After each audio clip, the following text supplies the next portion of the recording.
All right, and we are live with another bracket of the Tetrio World Championship. I am one of your casters, Cowbow, and I'm here with my co-caster, Bad Goblin. Make sure you have a lowercase b for that, Bad Goblin. Absolutely. We are excited to bring you Group A of the Tetrio World Championship stage, and this has got some powerful players in it for sure, and we are going to have some awesome matches, and I'm very, very excited to see who moves on to our final stage and whose run, unfortunately, ends here. I do have to shout out, though, I love the bowtie, Bad Goblin. We're matching up on stream for the fans out there. I learned from the best, what can I say? Well, I mean, it's not Tetris themed, but, you know, you better believe it's music because your puns are going to be music to the chat's ears. Here's hoping, because you'll have to endure a lot of them, so get ready. Oh, man. Honestly, like I said before in last stream, I am super happy to be here. It's truly an honor to be up on the world stage, commentating for the best of Tetrio. So thank you again for, Pixel Kingdom, Moose, and Team TSD for having me on. Appreciate it. Absolutely, but in the meantime here, it looks like we are going to be getting into our first match, and that match is going to be the one and only CM Dingo up against Jaden PPT. This isn't PPT, but that does not mean Jaden is any less of a threat here, being one of the very top players, not only in this group, but in this overall tournament, seated at the 48th. They are going to be coming up against Dingo, who has been on a tear throughout the last year and even the last 2 years, going from not even being X-ranked to being one of the best through just being on a constant grind. One of the only players I know who is almost always in TL looking for, it's sort of the fighting up, punching up kind of mentality, looking to snipe players that even if they're better than him right now, they may not be for long. I will say as well, there have been a lot of upsets this tournament too, so even if it looks like a one match might be sided towards one player, you really can't know what to expect from these. And I expect a lot of action, a lot of hype, and a lot of high intensity games with more back-to-back than I can count on my fingers. Absolutely. I am very, very excited to see some high APM stats, and also I'm very excited to see these custom-made graphics that we have courtesy of not only Osk, but our production team over at the combined might of Team TSD, PK, and everyone else who has done such an amazing job of putting this tournament together. Yeah, honestly, truly, TWC is we're the Avengers of tournaments, we got all the big orgs coming together, one big, gigantic tournament, and honestly, it just adds to the hype, really. Absolutely, and speaking of hype, I'm hyped just looking at these stats. We've got Jaden, an almost perfectly balanced player. Like, she doesn't really have any one stat that jumps out, but they're all kind of getting up there. That perfect pentagon is going to be tough to deal with. Meanwhile, Dingo's stats seem to be very weighted towards the defense, and that's interesting to see because we know that Dingo's down stack is nothing to scoff at, but he can definitely put out a lot of pressure when he wants to. Absolutely, and I will say as well, Jaden, coming from Puyo Puyo Tetris, the gameplay in that game is a little bit different from Tetrio, as I believe, I'm not a super big Puyo player, but the down stacking is the main difference because it's better instead of doing the block box down stack and just going down, you want to try to get good attacks at the same time while you are going down. So that can add to potentially different game styles, game plans, and whatnot. Absolutely, definitely a much more combo down stack oriented game, but we're going to have to see how much of those skills transfer over, and more importantly, who is going to take it in our first match of Group A.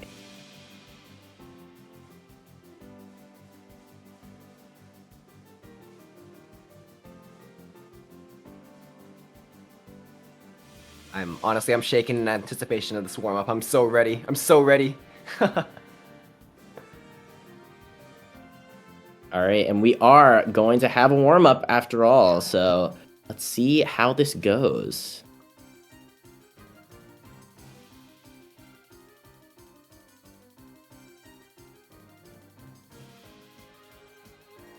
Alright, looking like CM Dingo going for a quick little T-spin, putting a bit of pressure onto Jaden. But both players seem to be at a fairly equal state right now, just trying to build up back-to-back, looking for attacks, and trying to keep their board in a clean state for counter-spiking.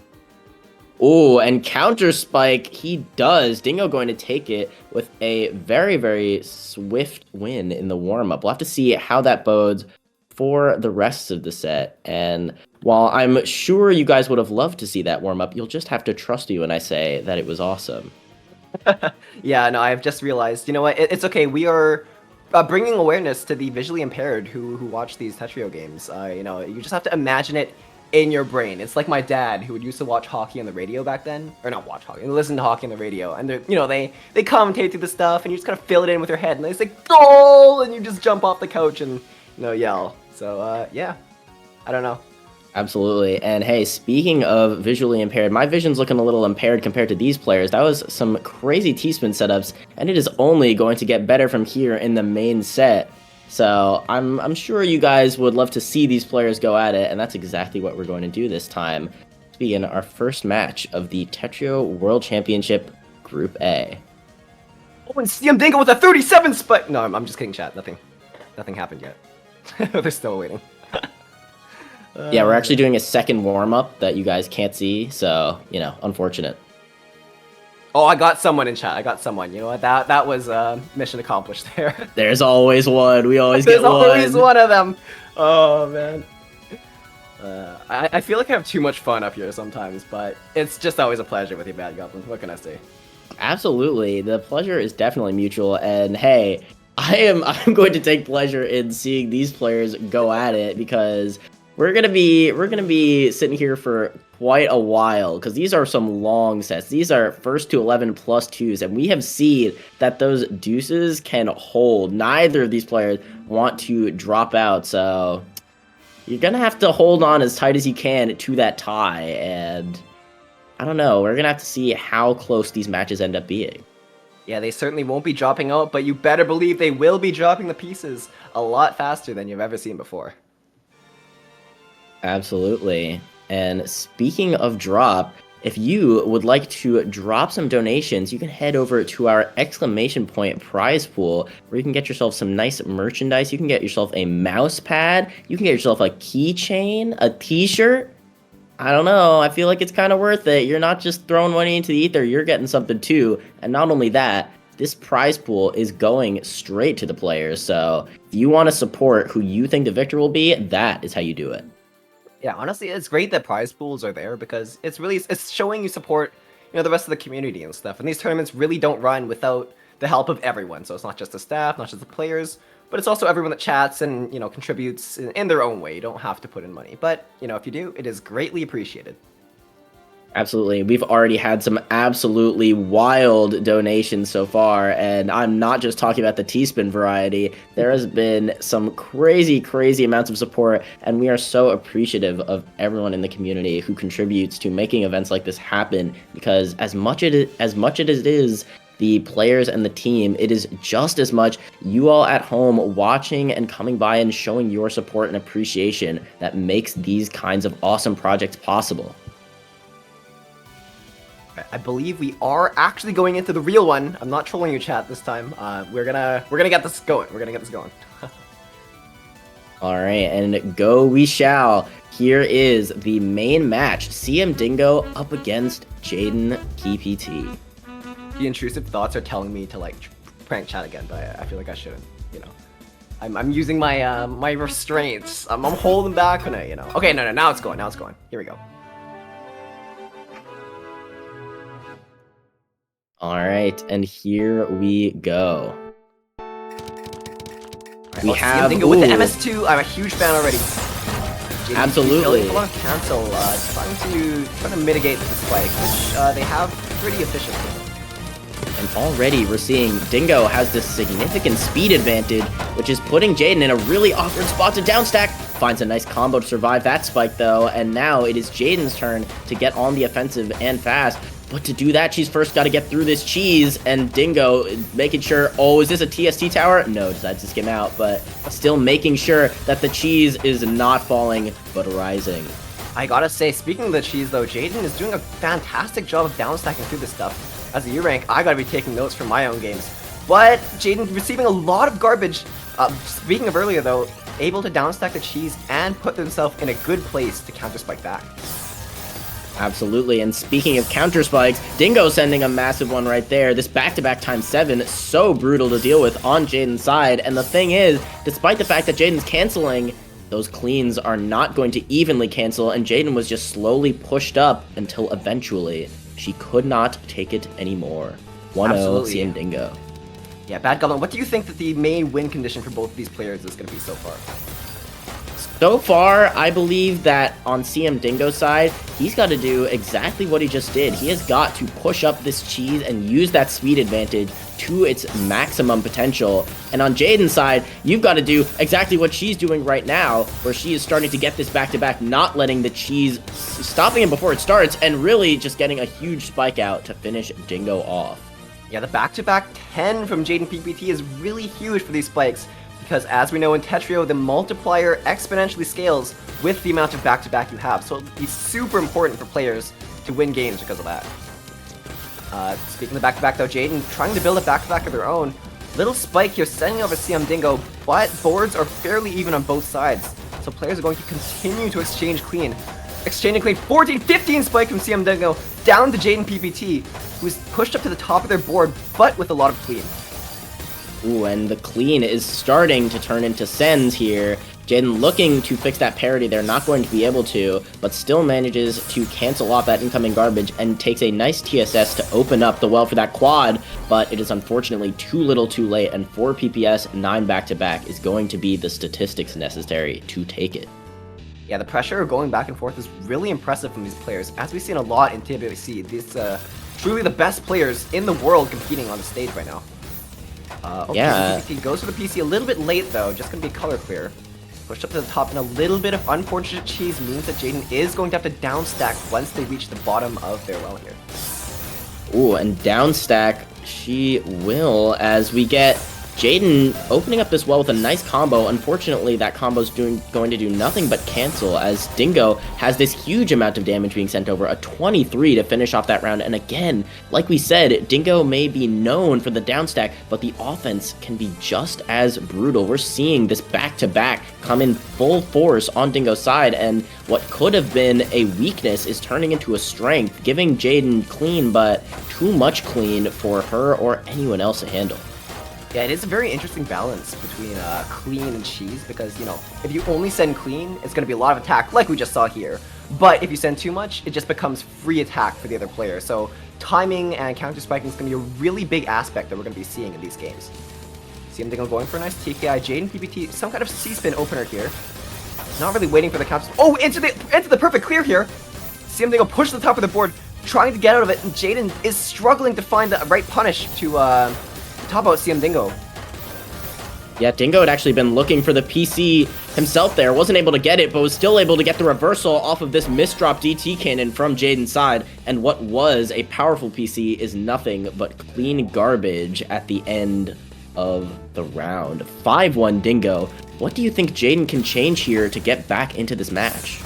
Honestly, I think the biggest thing is just avoiding misdrops. I find that Jaden is struggling a little bit with the garbage sometimes. They've, oh, damn, yeah, very strong downstacking potential, but it's hindered by just poor piece placement sometimes. Probably from nerves or trying to stride, but it seems like CM Dingo's pressure is really getting to Jaden. As Jaden does an Among Us opener in the Tetrio World Championships. I don't know how to feel about this one. No, alright, rightfully punished, I should say, for that one.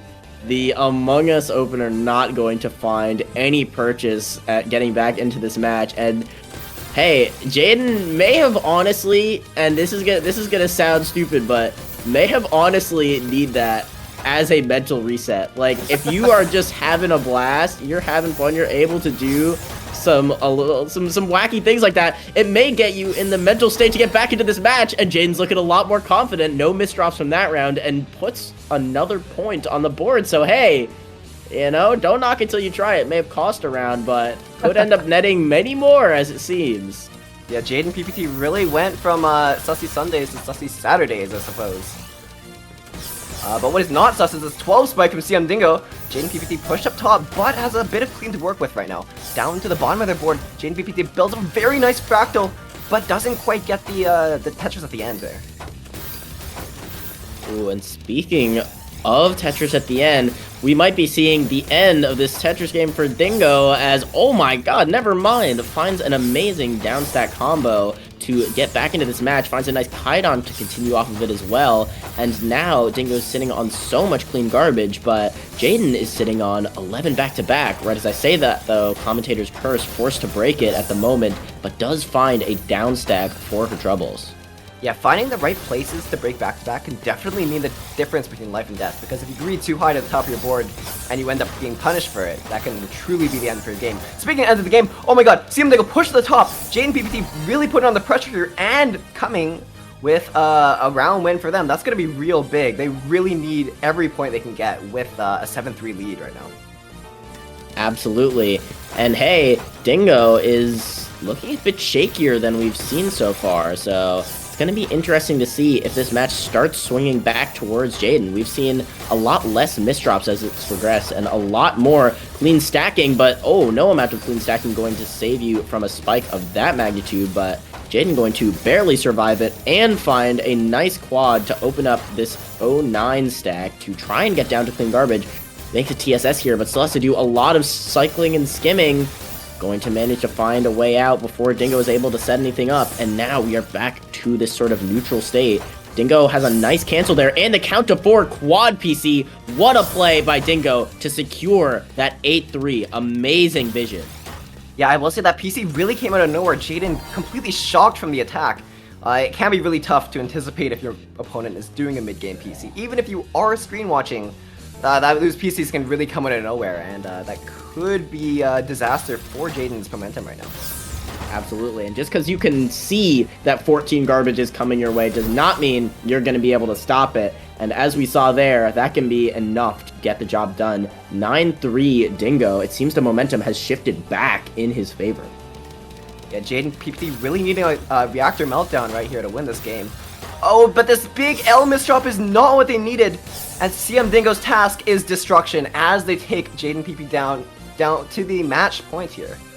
I'm sorry, I can't let this slide. I was gonna, So done. Okay, 10. Don't worry. CM Dingo, CM big Dingo, MS2 though, misdraw, very unfortunate. Trying to fix up the board. Jaden PPT doesn't quite have the punish they wanted yet. Oh, gigantic misdrops on the board. Oh, this is catastrophic. And CM Dingo is going to be taking the first round of TWC Group A. Yeah, you could see the moment at which Jaden knew it was over and it became intentional placements instead of misdrops. But hey, that's just how it is sometimes. Sometimes you just gotta, take it and move on. And speaking of move on, Dingo moving on in Group A will be playing against the winner of Road to H-Rank, aka Back Chess, and Lifeline. So that'll be an interesting match to see later. But speaking of interesting matches, we're going to be seeing our next interesting match in just a moment. Absolutely. And before that, I guess we should take it to our analyst back in the booth with us yet again for a little bit of background knowledge on that game here. So here we go. Oh, wonderful. Absolutely. Oh, thank you so much. We really appreciate your insight yet again for our game here. TMTSD analysts are truly the peak of Tetr analysis, providing only the best of the commentary that we could not provide with my low skill. But yeah, thank you so much for that. Honestly, I'm speechless. I couldn't have said it better myself. Like I just don't know how that could have possibly been communicated any more succinctly, any more incredibly, and any more inspiringly. Like, it's insane that they managed to take what should have just been conveying information and turn it into almost art, almost poetry. Right? Just like the art that was on Jaden PT's board in that last game there, and the art of the setups and the mid-game PCs from Dingo. Truly a metaphor for the amazing gameplay that we are watching at TWC here. Absolutely. And hey, I'm as also a gonna be blown reminder, away by this game here that's going to be coming up, Ellie versus Iboo. for sure, we have got two more very powerful players going at it right now. This is our last of the Group A Round 1 matches to resolve, and also possibly the closest. We have the 32nd and 33rd seeds up against each other. This is as good of the going as it gets here. So should be very, very interesting to see who comes out on top here. Just looking at the stats for a moment, we can see that Ellie has got 130 APM and a 20-second sprint. Meanwhile, we've got the 160 and 18 coming out from Abubu, which may seem pretty unbalanced, but you look at the blitz scores and you see a 200k lead for Abubu, so that may be contributing to that stat diff. It's definitely something to take in as a factor, but ultimately they are single-player modes, and it's important for the chat to know that blitz score won't always correlate into a W in the game. I know that as an opener main. Yeah, not speaking from personal experience or anything, but exactly. Learn mid game. It'll be useful. Yeah, the public service announcement from Team TSD. We support mid game users. I like mid game honestly, users. I like that it implies it's a technique. No, all I'm saying though is people that whine about opener mains are just mad they lost. That's all I'm saying. Not to start stuff, but like, man. Zudo says big fan of Zynex. So are we here. So are we. I mean, I gotta say, at the end of the day, whether you're an opener main or you're a mid game player, if you win, you win. Like you do what you gotta do. Mm-hmm. So I feel like you gotta take rounds however you want to, and sometimes that's gonna be opener. Sometimes you're gonna 5 PPS DPC and have 300 APM, and you're just gonna instantly top them out, and that's just how it is. Hey, you know what I say? Opener main, more like opener gains. Am I right?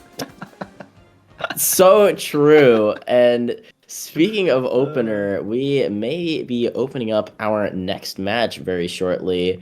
We are currently fixing some production difficulties here, but we will be with you in just a moment with only the top quality Tetrio. And in the meantime, I think we should take a look at this overall group. Now, in the top of this group, we have the one and only Promo. And speaking of the one and only, the 1 seed of Tetrio World Championship. So that is the person to beat. Absolutely the king of the hill, most majors coming in, best placements, the peak. That's what you've got to reach for. And meanwhile, we have also got, we already talked about Lifeline and Backchess elsewhere in the bracket. We're going to be seeing them come up real soon. And we already saw Dingo and Jaden go at it, but we have also got Ellie and Abubu, our next up, and the winner of this will be playing against Promo. So if there's any match that you've got to prepare for, it is that one. So you know these players will be going into it being ready for what comes next, even if they do take the victory.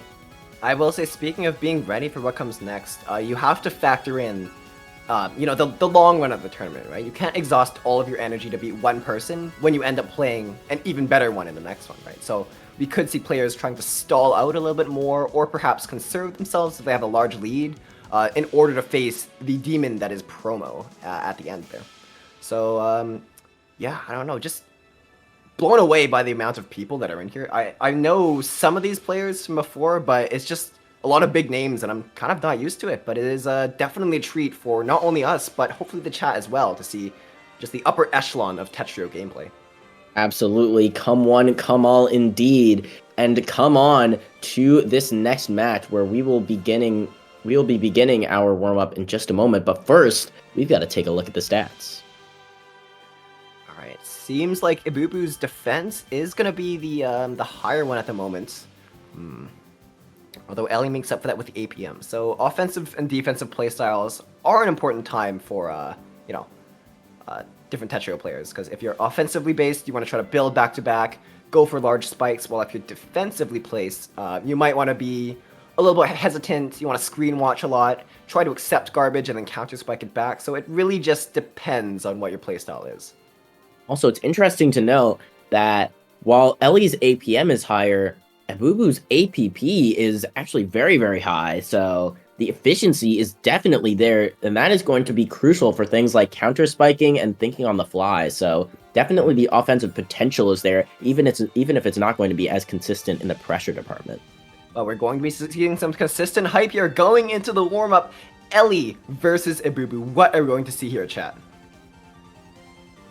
Looks like TKs from both players, blazingly fast, I might add. It seems pretty even on both sides. Abubu going into an LST here. A little bit of, Okay, building up.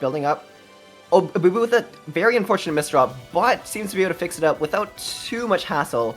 Ellie doesn't quite have the punish to show Abubu their mistake right there.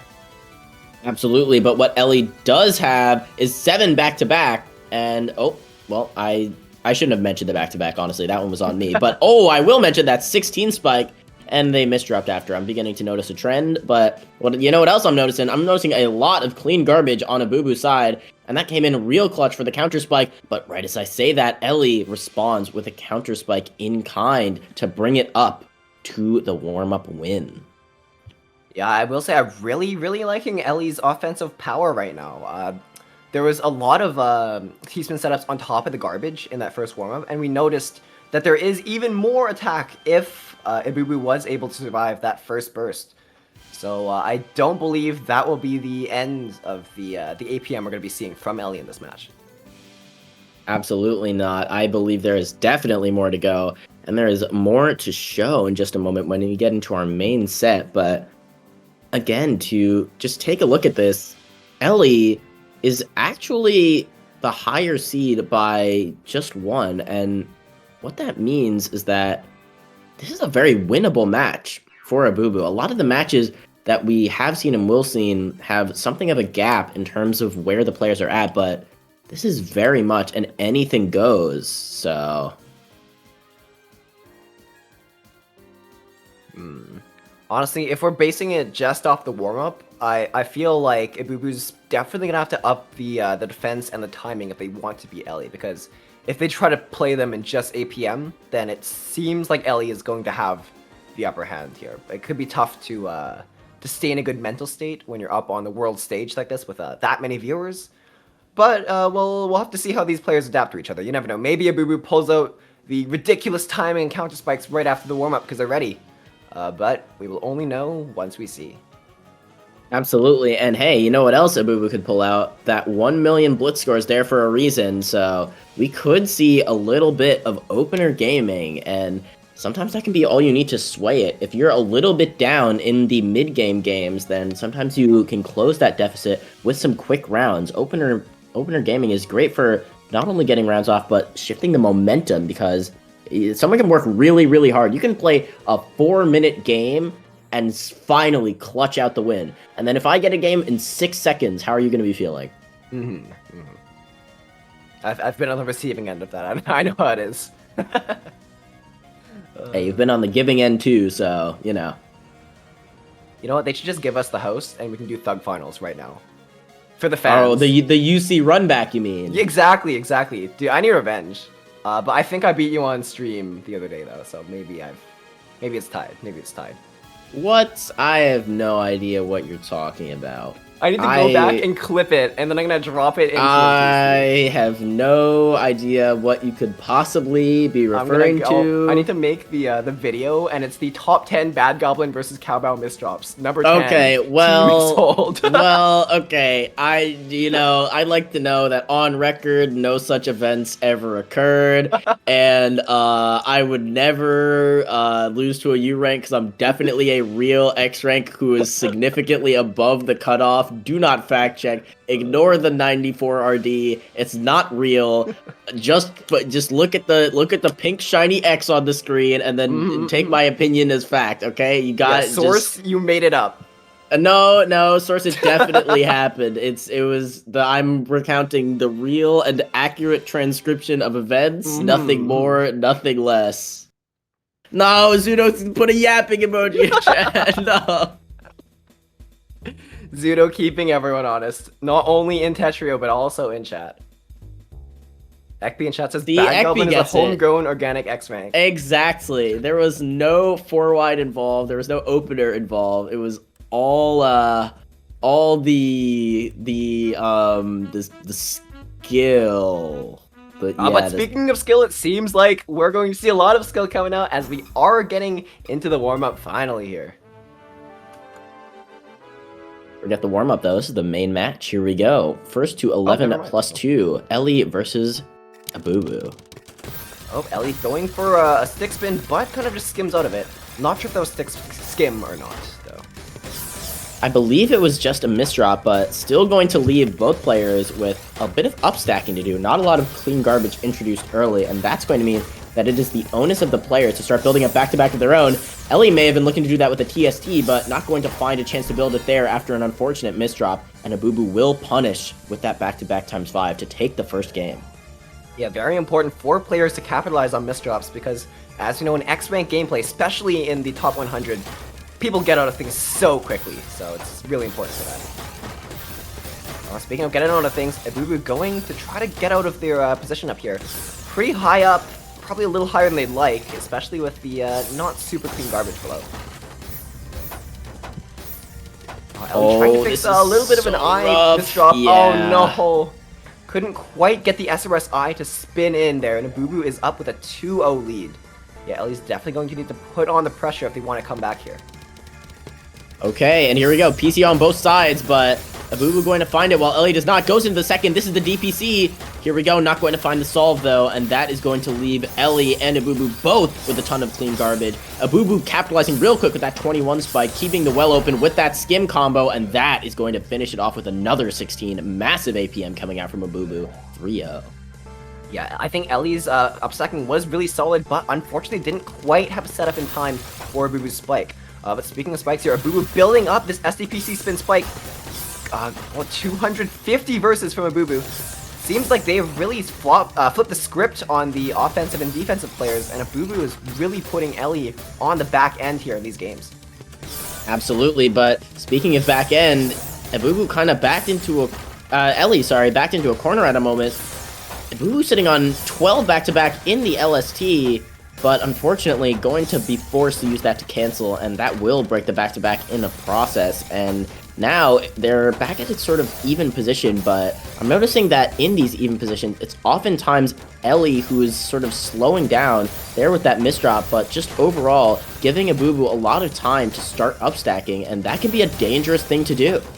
Yeah, in your opinion, Bad Goblin, do you think it is worth it for Ellie to be taking the time to find these better solutions? Because if they're slowing down, perhaps they can find a more efficient down stack or more up stack or something. Do you think it's going to be working out for them?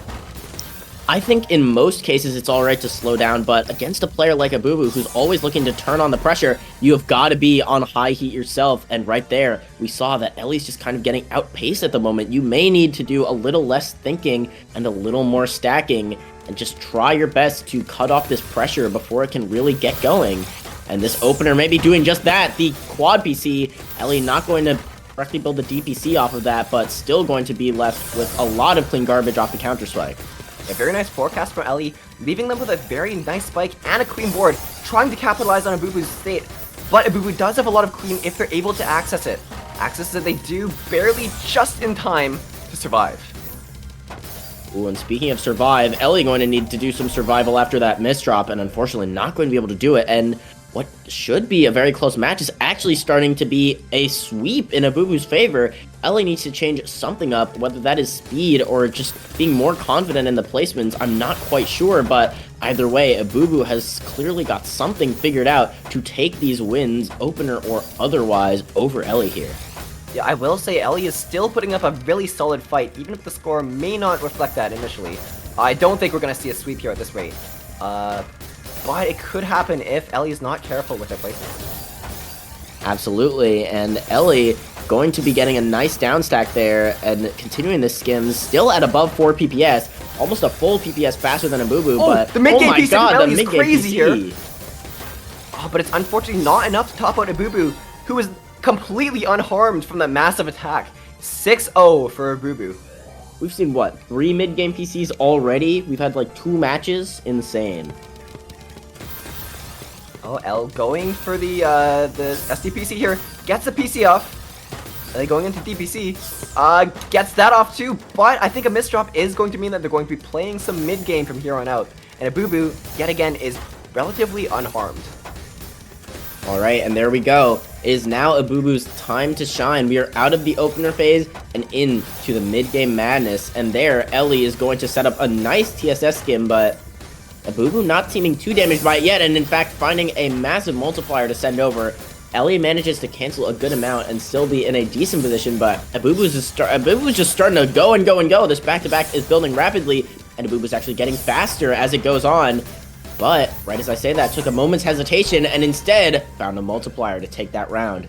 I will say it's ridiculous how clean Abubu's board is. Not Abubu to be seen on their board, you might be able to say. It's completely immaculate. I love the stacking so far. Absolutely, but Ellie gonna need to find a way to take a lead in this match, because we're really just seeing that they're not only getting outpaced, but the sort of nerve diff is really coming into play. Abubu is seeming very, very confident in the placements. Meanwhile, Ellie has had some misdrops, but there we go. It is Ellie's turn to put a point on the board. That is going to be 1-7, no sweep, and that may even be a way back into the match. Yeah, honestly, it's got to be big for your mental. Even though it's a huge disadvantage right now, we can see reverse sweeps happen. And a 15 spike from Ellie is going to put them in a pretty good spot to continue on the pressure, as Abubu is still in a pretty good spot at the moment. Ooh, and Abubu setting up a nice donation, but Ellie's still very much chilling, even after that massive counter spike from Abubu. And now Abubu is again trying to build up some back-to-back, but Ellie is again in the position to defend. This is some adaptation we're seeing. Whereas Ellie before may have been caught unawares or not really expecting this pressure, we can now see that they're sort of always on the defensive, ready to accept and ready to attack back. But speaking of attack back, Abubu is doing just that. Yeah, I really like Abubu's building above the well here with the Kaidans into a 14 spike down to the bottom of the board. Keeping back-to-back still. This is ridiculous. Ellie really needs to find a way to either counteract the back-to-back and make Abubu break it. And this misdrop means that Abubu is not able to cancel, and Ellie has another point on the board for them. And there we go. Definitely, if nothing else, making Abubu work for it now. The macro play has drastically improved, and so has the scoreline, going from what could have been a sweep to nothing but a comeback, as the 2-7 scoreline may mean that Ellie is making the changes necessary to take this match. But the question is, will it be too little too late? As we see with that misdrop, it might just be, as if Abubu can stay solid, we know that they have the offensive pressure necessary to take out Ellie. Yeah, I will say a major factor in misdrops for the TWC is probably going to be nerves, because these players are playing with a lot of stakes on the line, qualifying for multiple months to even be in here in the first place. So there is quite a lot riding on this right now. Absolutely. We can see the nerves in action here, and they are no joke. You are on the biggest stage in the world, playing for the most stakes, the most prestige, everything. That said, no player here should be disappointed with their performance no matter what. Even getting here is an accomplishment in and of itself, and we know that these are players who absolutely deserve nothing more than to be on this stage right now, giving us this awesome display. For sure. Speaking of awesome displays, though, it seems like Ellie is doing a really good job of mitigating Abubu's pressure yet again, and they're at an even point. That's going to be really big for Ellie, especially because they've been pressured so hard from Abubu in the past year. Yeah, and now Ellie is starting to build up some back-to-back, and we're seeing that when Ellie is in this zone, they actually start to speed up, going all the way to 3.4 from closer to 3.0, but that misdrop could spell disaster. Ooh, finds a nice skim into the multiplier to make it anything but, and another skim into the quad. We're seeing some shakiness, but the fixes have been absolutely on point from Ellie, and they are doing everything possible to stay into this match, always playing on the safe side, and I would not blame them being down 2-8, and it seems to be working so far. Absolutely. Back to the thing we talked about before, Bad Goldman. Do you think that Ellie has adapted the less hesitation into their playstyle, and you think it is working for them? Oh my god, speaking of that though, 14 spike from Ellie. This is ridiculous. They're kind of putting on the pressure a little bit more for Abubu. Absolutely, and to answer your question, I think that Ellie is hesitating less, just making decisions in the moment, and it is paying off big time, but going to need to make some very, very important decisions very, very soon, as Abubu is sitting on 12 back-to-back. Some rough stacking, though, going to break it, and now Ellie is in a great position. We can see the pressure starting to come out. An unfortunate skim going to put an end to it real quick, but again, Ellie just maintaining the down stack no matter what, and that is proving to be a very, very effective strategy in mitigating anything that Abubu would be sending over, and I think this has honestly been paying off, because if nothing else, Abubu's starting to slow down. The stamina's starting to be a problem. Yeah, speaking of the stamina though, reminder for the audience, the winner of this match is going to be playing against Promo afterwards, so depending on the outcome, they could be really tired for that one. Alright, and here we go. Some cheese on Abubu's side and some back-to-back on Ellie's. This could be the moment to strike. And Oh, strike Bubu's that they trying to do. down select. Oh, Yeah. there was way too much misdrops and garbage holes at the top for Bubu to escape there. And Ellie 3-8 here, crawling back from the clutches of defeat. Perhaps even into a reverse sweep here. We'll have to see. Ellie going for the stick spin, but this misdrop's going to halt their pressure almost immediately, unfortunately. Ooh, and an unfortunate misdrop, not going to be able to rotate the TPs for that TST, and that is what Ibubu needs, and that is exactly what we talked about at the beginning of this match. The 242 long round that Ellie took is immediately countered by an only 10-12 second one taken by Ibubu, and that can be devastating for the mental. And we're seeing right there, Ellie having to wait for so long. Ellie's keyboard is breaking, we're finding out in chat. No, this is not the time that you want that to be happening. Match point for Ibubu, and they are going to need to get a fix, not just for the stack, but in real life, faster than ever, if they want to way back into this match. Oh, a terrible misdrop on Ellie's board means that they're going to need to strike really hard, but it doesn't seem like it's going to be enough, and Ibubu is going to be closing out the game. An unfortunate finish, to be sure, but we saw that before that unfortunate event, Ellie was starting to figure it out, and we know that Ellie does a great job, so we have definitely not seen the last of them as a very powerful player. That said, it will be Ibubu taking it in full force to move on to play promo in round 2. Yeah, it seems like in chat, Ellie has said their clockwise key was gone there. For sure, that's going to be a detriment to you. In the middle of a tournament, you can't really expect to adapt to that kind of things. Like, you can think, oh, maybe my opponent's going to send a lot of PCs, or they send a lot of APM, but your keyboard breaking is something that is completely unprecedented, and honestly, Ellie stuck to it till the end, and respect to both players for playing it out. Absolutely great effort on both sides, and hey, that was a great match even before what happened, and we saw that both players' play styles, while they were very contrasting, could be successful, and that says a lot about this tournament. If we have players at the very uppermost echelon of play, getting away with all kinds of different things, that bodes well for future matches. Absolutely, and it's also cool to see the different mixes of play styles when you go into these games, because at the start of it, if you're a newer player starting out, you can think, how is their playstyle? You just place the blocks really fast or whatever, right? But there's a lot that goes into this X-Rank Top 100 gameplay that's definitely going above most people's heads, and these players do end up playing differently, and it's not just, oh, they're good at the game and that's it. Absolutely, there is a lot of depth to be had here, and hey, you know what else there is to be had here? Our next match, and that is going to be the one and only promo facing off against Ibubu, hot off a win over Ellie. So this could be a rough hill to overcome on Ibubu's side, but we have seen that the defensive prowess is nothing to scoff at, so you're going to need it against a player like Promo. Absolutely, yeah, I don't really know this Promo guy. I hear he's good at Apex, and I'm sure he's probably okay at Tetr, but who knows there, yeah. Yeah, seems like the kind of player who's maybe played once or twice, and, we are operating, of course, in a no pass-through environment, and what that means is that Promo's inane pressure is going to be even harder to interrupt, because if you are sending something and it is just outdone by what Promo's sending, that back-to-back is not breaking. You're not sinking any cheese in as Promo is sending, so it is imperative that you do not let Promo ramp up, and you have to stop it in their tracks. Yeah, I will say a quick explanation of pass-through for those who might not be accustomed to it.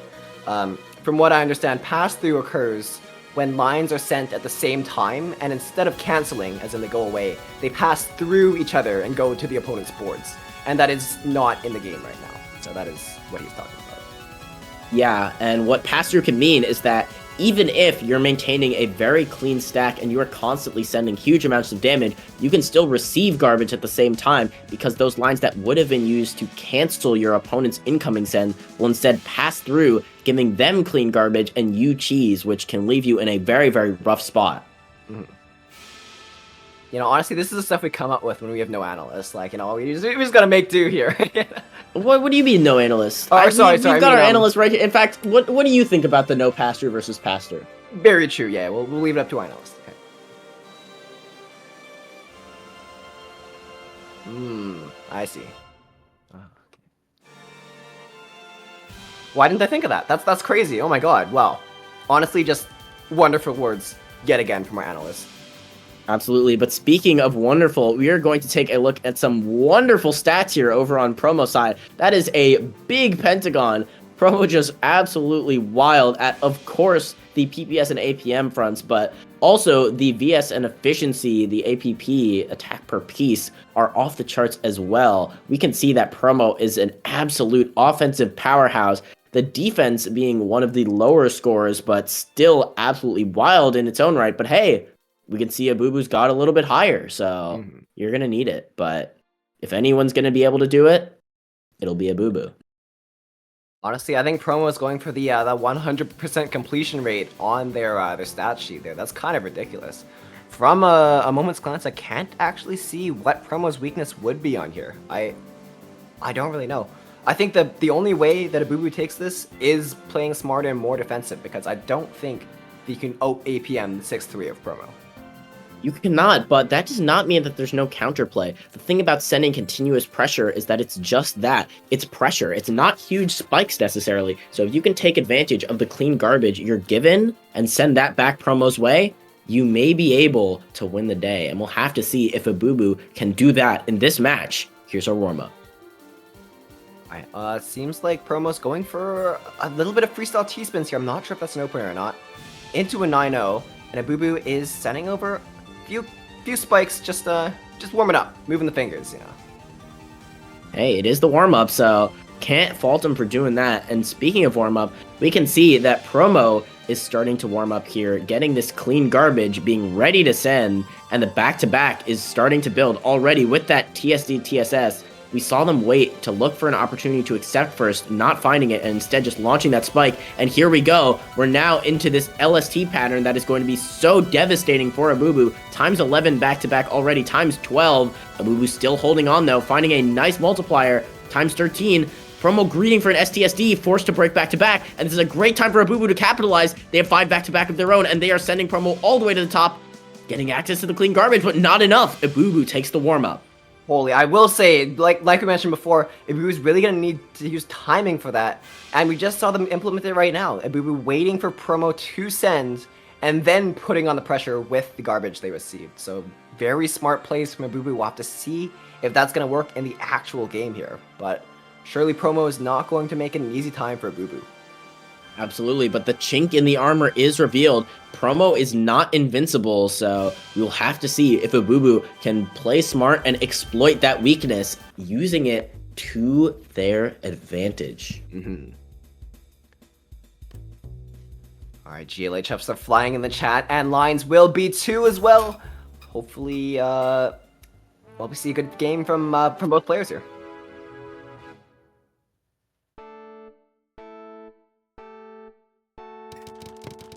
Alright, and here we go. The PCO coming out from Abubu, not going to find the PC. Meanwhile, Promo is opening with some very, very clean upstack. As we have back-to-back times 4 already, you can see the wait by Promo to attempt to maintain it, but Abubu, just as aware as Promo is, not going to let him get any sort of start on this back-to-back chain. And in fact, Abubu is starting some back-to-back of their own with a great garbage to do it. That is 7 times 8 already with the 20 spike, but commits to the spike and unfortunately sacrifices the back-to-back in progress. And that is going to give Promo an opportunity to get out and get down. That may have been Abubu's one and only chance in this round. We'll have to see, but so far, Abubu has done an excellent job of demonstrating what you need to do to beat Promo, but Promo is just getting started.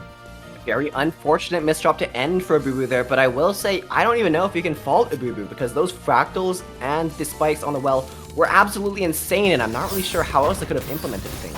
Abubu going for the second PC though, going into the DPC. The third PC comes through into the PCO, but it doesn't seem like we're going to get the fourth PC off for Promo. Promo is coming back with a vengeance, building up a couple T-spins and trying to skim down to escape from their predicament here.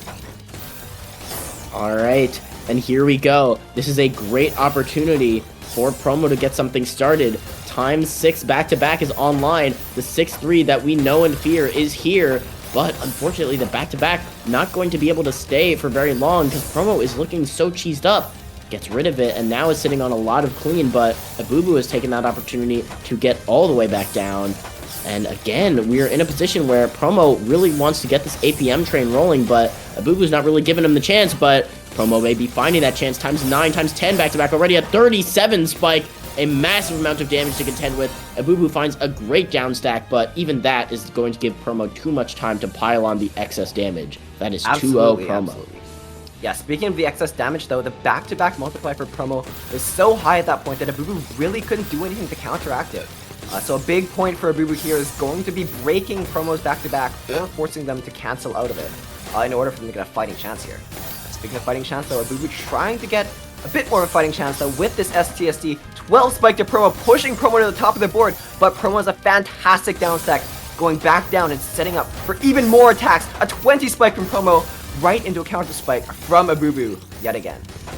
Yeah, and speaking of Abubu, Abubu's board is looking very clean here, but unfortunately so is Promo's, and Promo's all the way back down at the bottom of the board, cheesing Abubu up in the process, and now Abubu needs to downstack fast before Promo starts getting set up. You can see the upstack beginning, that TSS looked for a counter to 4 but not going to find it, and the back-to-back is not online. Abubu has had a chance to get out. That is great news for Abubu, and that is going to mean that they have one more shot to try and stop Promo's APM, but unfortunately, honestly, just one piece of greed was all that Promo needed there. If they had skimmed with the J piece, they would have had a way out, but just that one poor decision was all Promo needed to take that round. Absolutely. Speaking of taking rounds though, Abubu trying to take this round, going to the DPC, but a little bit too slow, and it means that Promo is able to continue into the mid-game, surviving the opener onslaught of Abubu. But on Abubu's side though, building up some pretty nice T-spins on the well. Promo's got a really nice cancel, going into a 16 spike, but Abubu has cancel as well, so the game is going to be continuing on for both players, exchanging rounds back-to-back. 13 back-to-back for Abubu though, and unfortunately the greed was a little bit too much, and Promo was able to counteract that with a nicely timed punish. Yeah, and here we go. It is 4-0 Promo. The momentum is in his favor, and Abubu needs to change something and change it fast if they want to get a way back in this match. We know Abubu has the potential to take rounds. It's just about picking the right moments to capitalize, and there was no moment to pick there except for Promo to make it 5-0. Absolutely. Bad Goblin, if you're in Abubu's situation here, if you're in their shoes, what would you do differently to come back from this 5-0 lead? I think you've just got to commit even harder to timing. Things like opener, things like trying to build up back-to-back of your own, none of that's going to be very effective against Promo, who's kind of just going to outdo you in those categories. You have got to just try and time and do this counter spike that's going to instantly kill. I feel like it's sort of the only way against Promo to realistically take rounds. That's a pretty solid explanation. We'll have to see if Abubu is able to utilize that timing, or are they just going to try and spam APM back at Promo here? Alright, and speaking of APM, Promos is starting to climb 10 back-to-back, 11 times 12, but wastes the T, not going to be able to make it any higher, and Abubu looking for the down stack, but Promo going to finish it off with 178 APM, of pressure coming out to bring it to 6-0. Yeah, I will say that Promo had a really good play breaking the back-to-back, knowing that they can have enough pressure to top out Abubu even without it. It's a lot of board knowledge being displayed there to know the kind of situation your opponent is in at the moment. But speaking of situations though, it seems like Promo has a really nice board to capitalize on, all in a 9-0 well, super clean, spiking over to Abubu, who cancels back on their own in a pretty solid fashion. Yeah, and there we go. Abubu is kind of back in it, but Promo's misdrop is going to put them definitely all the way back in it, and now is a great opportunity to try and set up the spike, going for some pressure here, but Promo is going to be able to find his way out, opening up the well there and getting a nice combo down to this clean garbage. Abubu sitting a little bit high up, and yeah, Promo going to capitalize there, having sped up to 4.02 PPS. That burst speed coming in clutch there to capitalize on a round where even if Promo didn't have a lot of back-to-back online, the awareness was there to just see one mistake from Abubu and capitalize to take the round. And that is one of the things that makes Promo so scary to play against. And another is this 270 APM LST. Oh my goodness. Yeah, it's almost at 5 PPS, 4.7 versus Abubu's just 4. Still, both these players are super fast, exchanging lines. Abubu 14 spiked at Promo, but Promo's board is so clean.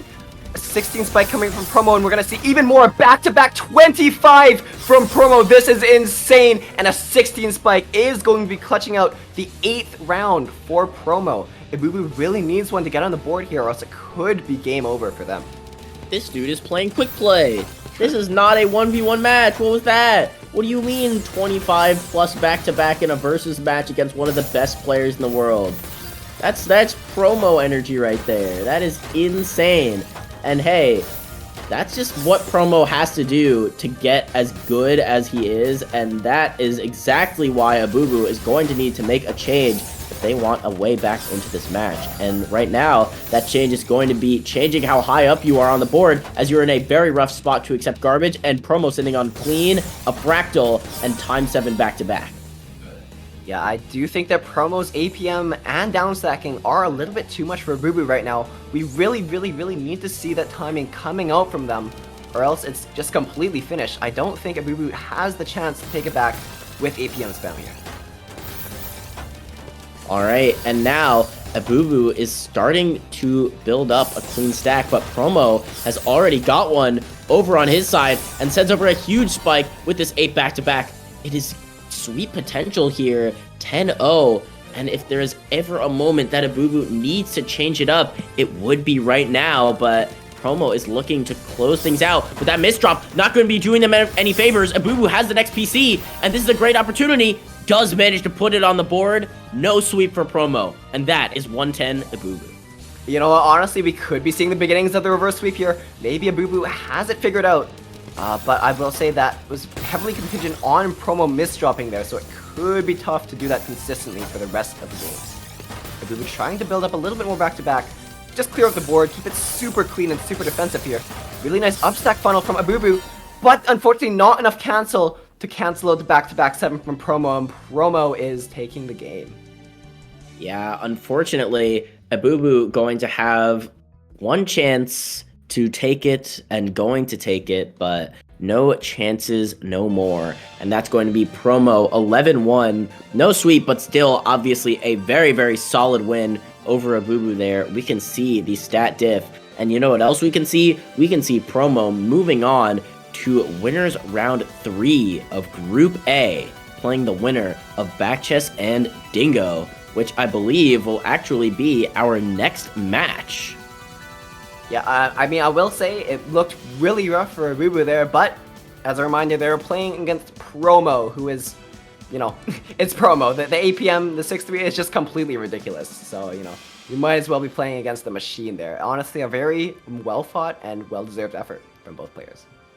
Yeah, it's sort of unfair because Promo just has such high stats that it makes high stats look low. And that's really a disservice to Ibubu, who played an absolutely wild game there in their own right, but unfortunately not wild enough to stop Promo's steamroll. And now it is going to be either Dingo or Backchess up to the plate next. But before we can see that, we have got to see this next match. Absolutely.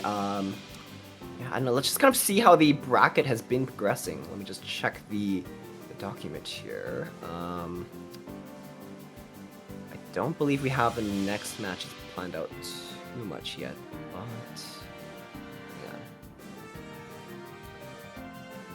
yeah, it's definitely coming towards a bit of the closer here. I mean, I don't know, what are your predictions so far? I feel like Promo is definitely going to be a strong contender for the, you know, the finals here, but who out of these players do you think could beat Promo? I'm not sure. I think that if anyone's going to, it might be the winner of our next match. It might be Dingo or Backchess. Both of these players demonstrating some extreme abilities, not only for general play, but for upsets specifically. These are players who punch up the ladder. We know that Dingo is well accustomed to sniping players of the very upper echelon of play, players like Caboozled, players like CZ, players like QMK, all on the Tetr League ladder. And we know that Backchess is always looking for a 1v1 at every moment. So these are players who are ready to take on any challenge, and Promo could just prove to be one more stepping stone. Absolutely. Well, we'll have to be seeing who is the stepping stone for this next match here. Road to H rank, aka Backchess versus CM Dingo. Stats-wise, it seems like both players are fairly defensive, but it seems like Backchess is going to be the one with a little bit of better efficiency with the actions per piece here. Yeah, and I don't know. You've got to wonder what is going to end up mattering more, the speed difference or the sort of defensive gap that we're seeing between these players. But either way, we're going to find out right now. It is our warm-up. CM Dingo up against Backchess. CM Dingo going with a TKI here, kind of waiting for Backchess. Backchess seems to be a little bit... DC cannon? No, the plonk. They were just waiting. Actual plonking. Literally no pieces placed.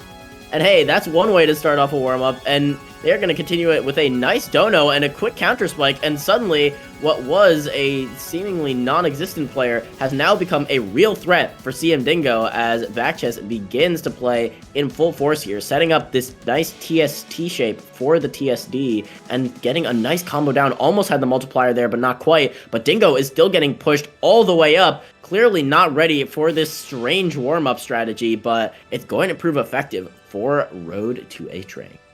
Perhaps the do-nothing opener may have actually been the best opener all along, just kind of waiting for your opponent to send you stuff and then pushing back really, really hard. I don't know if they're going to do that in the actual game, but it's a warm-up of all time. Yeah. Wow, I just like to point out these are two players who both just hit him with the have fun. No good luck. They said you can have as much fun as you want. I hope you get 1 in 10 on your STSD, but you can have a blast doing it.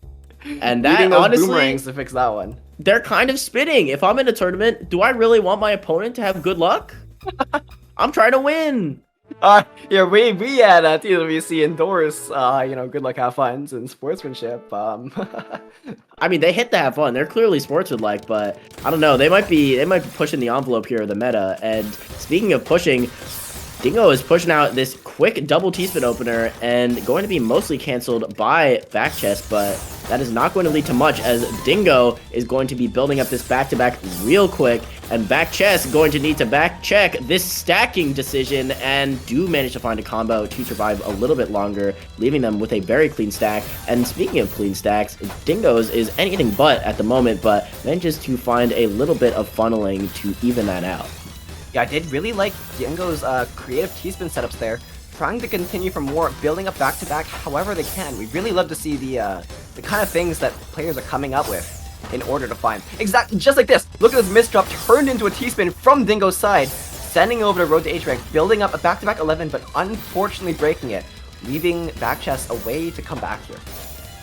Absolutely. I could absolutely have been convinced that was intentional because of how clean it was. And Dingo, speaking of clean, is keeping it clean at the moment, starting to build up this pressure.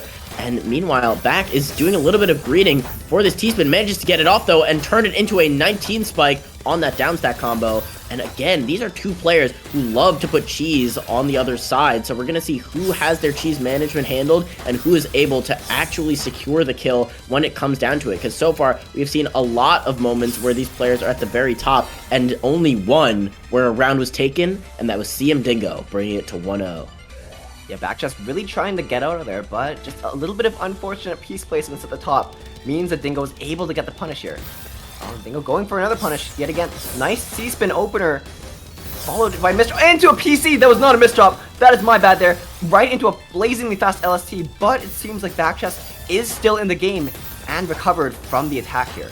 Not only recovered, but was looking for the mid-game PC there. Not going to find it, but Dingo has some misdrops to contend with at the moment, so this is a perfect time for Back to get some back-to-back going. And right now, we are seeing the upstack begin, but speaking of stack, Dingo has gotten all the way down with that down stack, and now is building up some back-to-back of his own, and starting to speed up as well.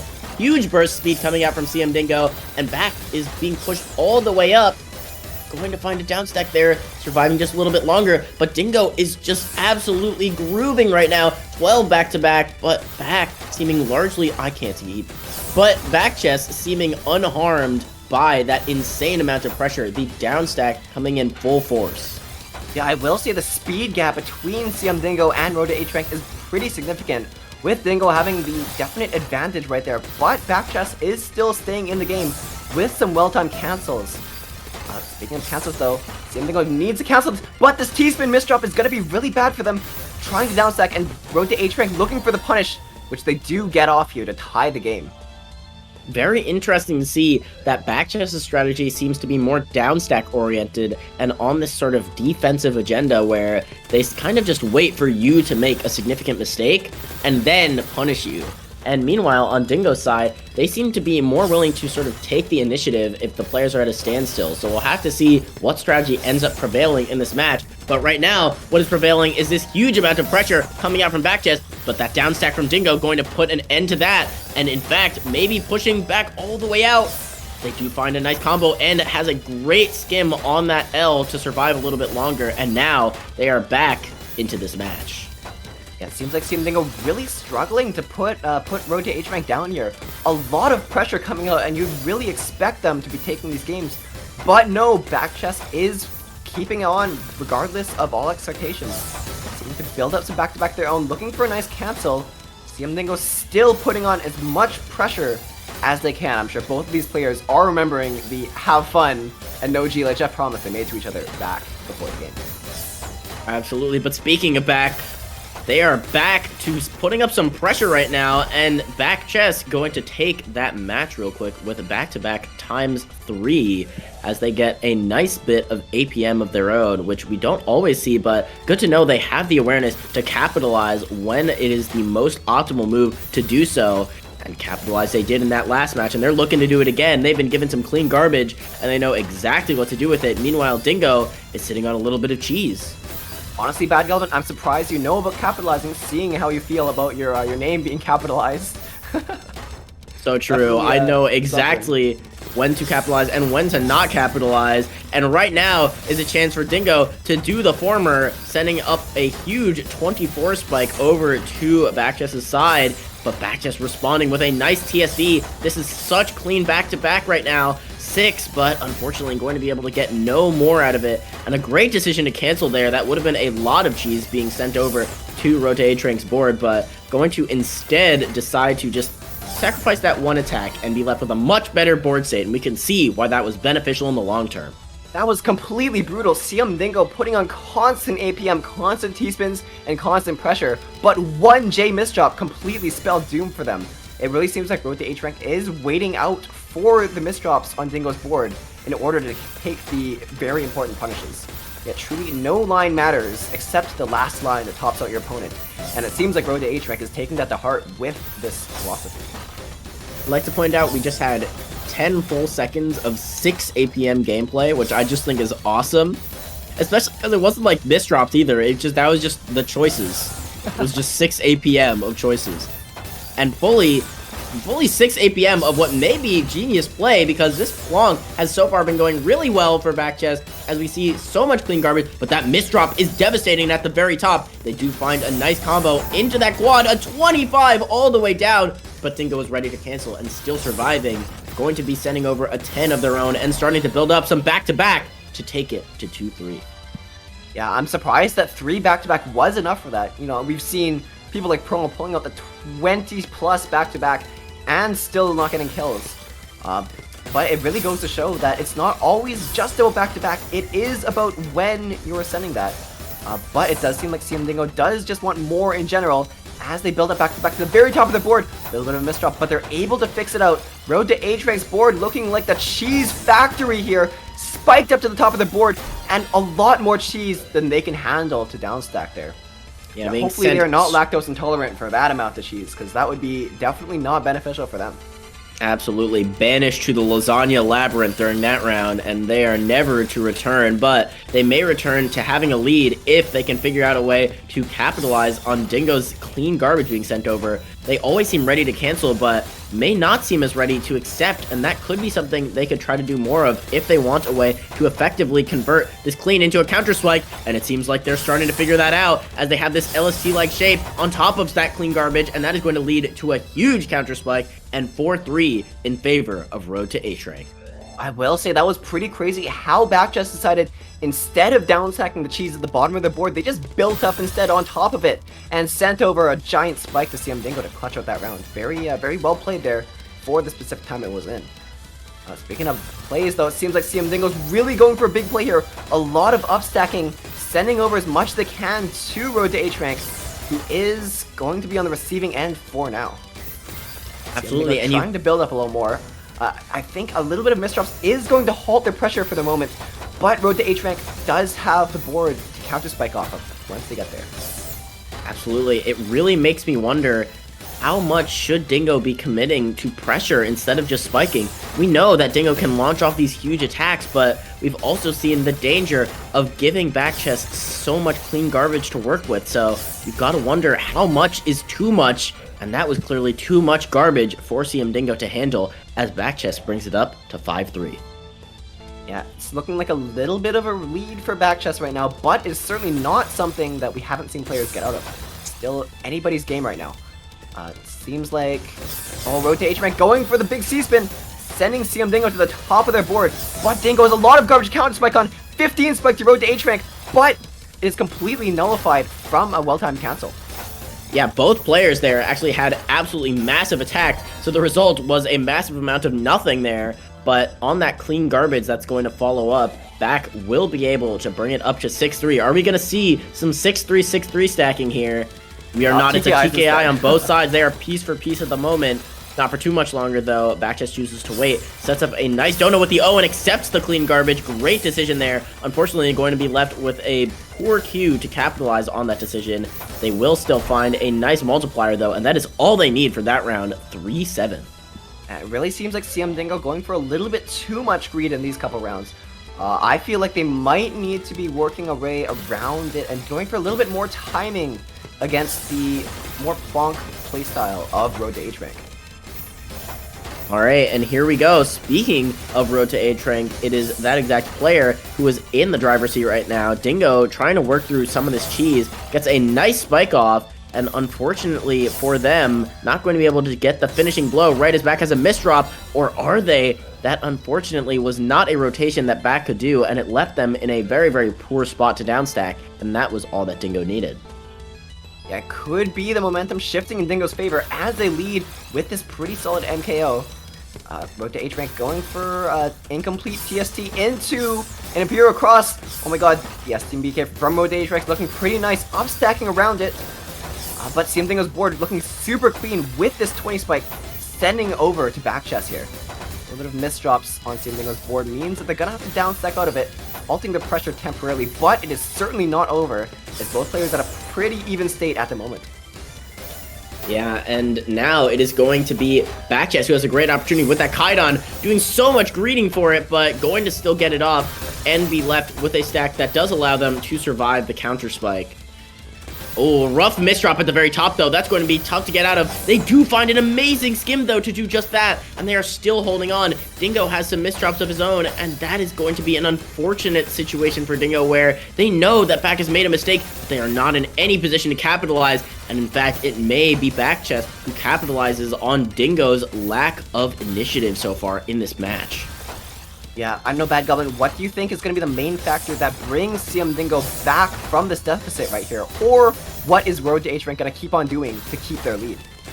I think that Dingo has sort of got to clean up these misdrops. It has been a lot of situations where Back would be taken out by whatever the next attack is.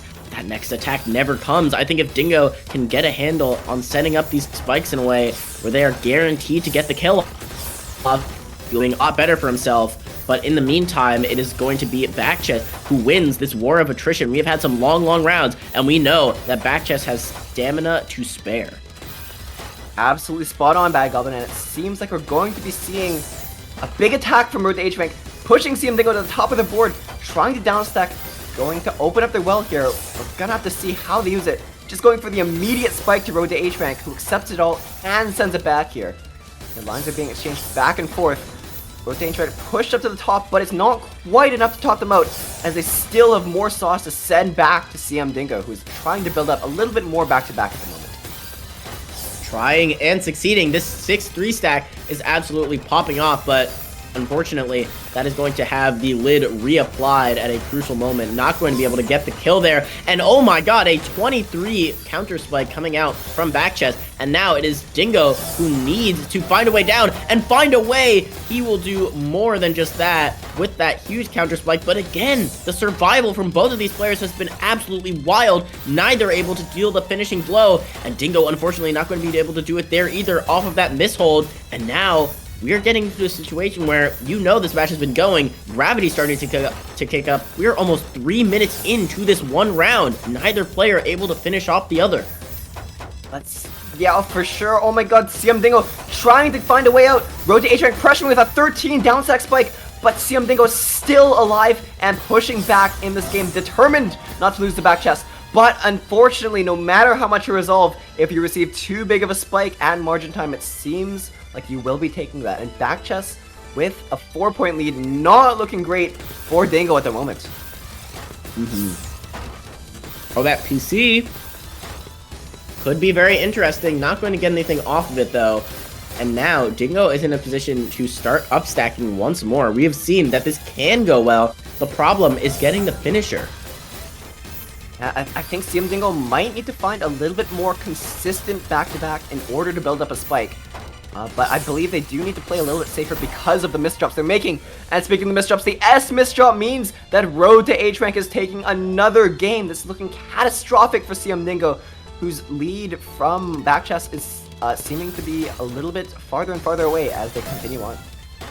Absolutely. What was only a 1 or 0 game difference at one point is now that of 5. And in rounds as tough and as long as this, that can feel like so much more of a deficit.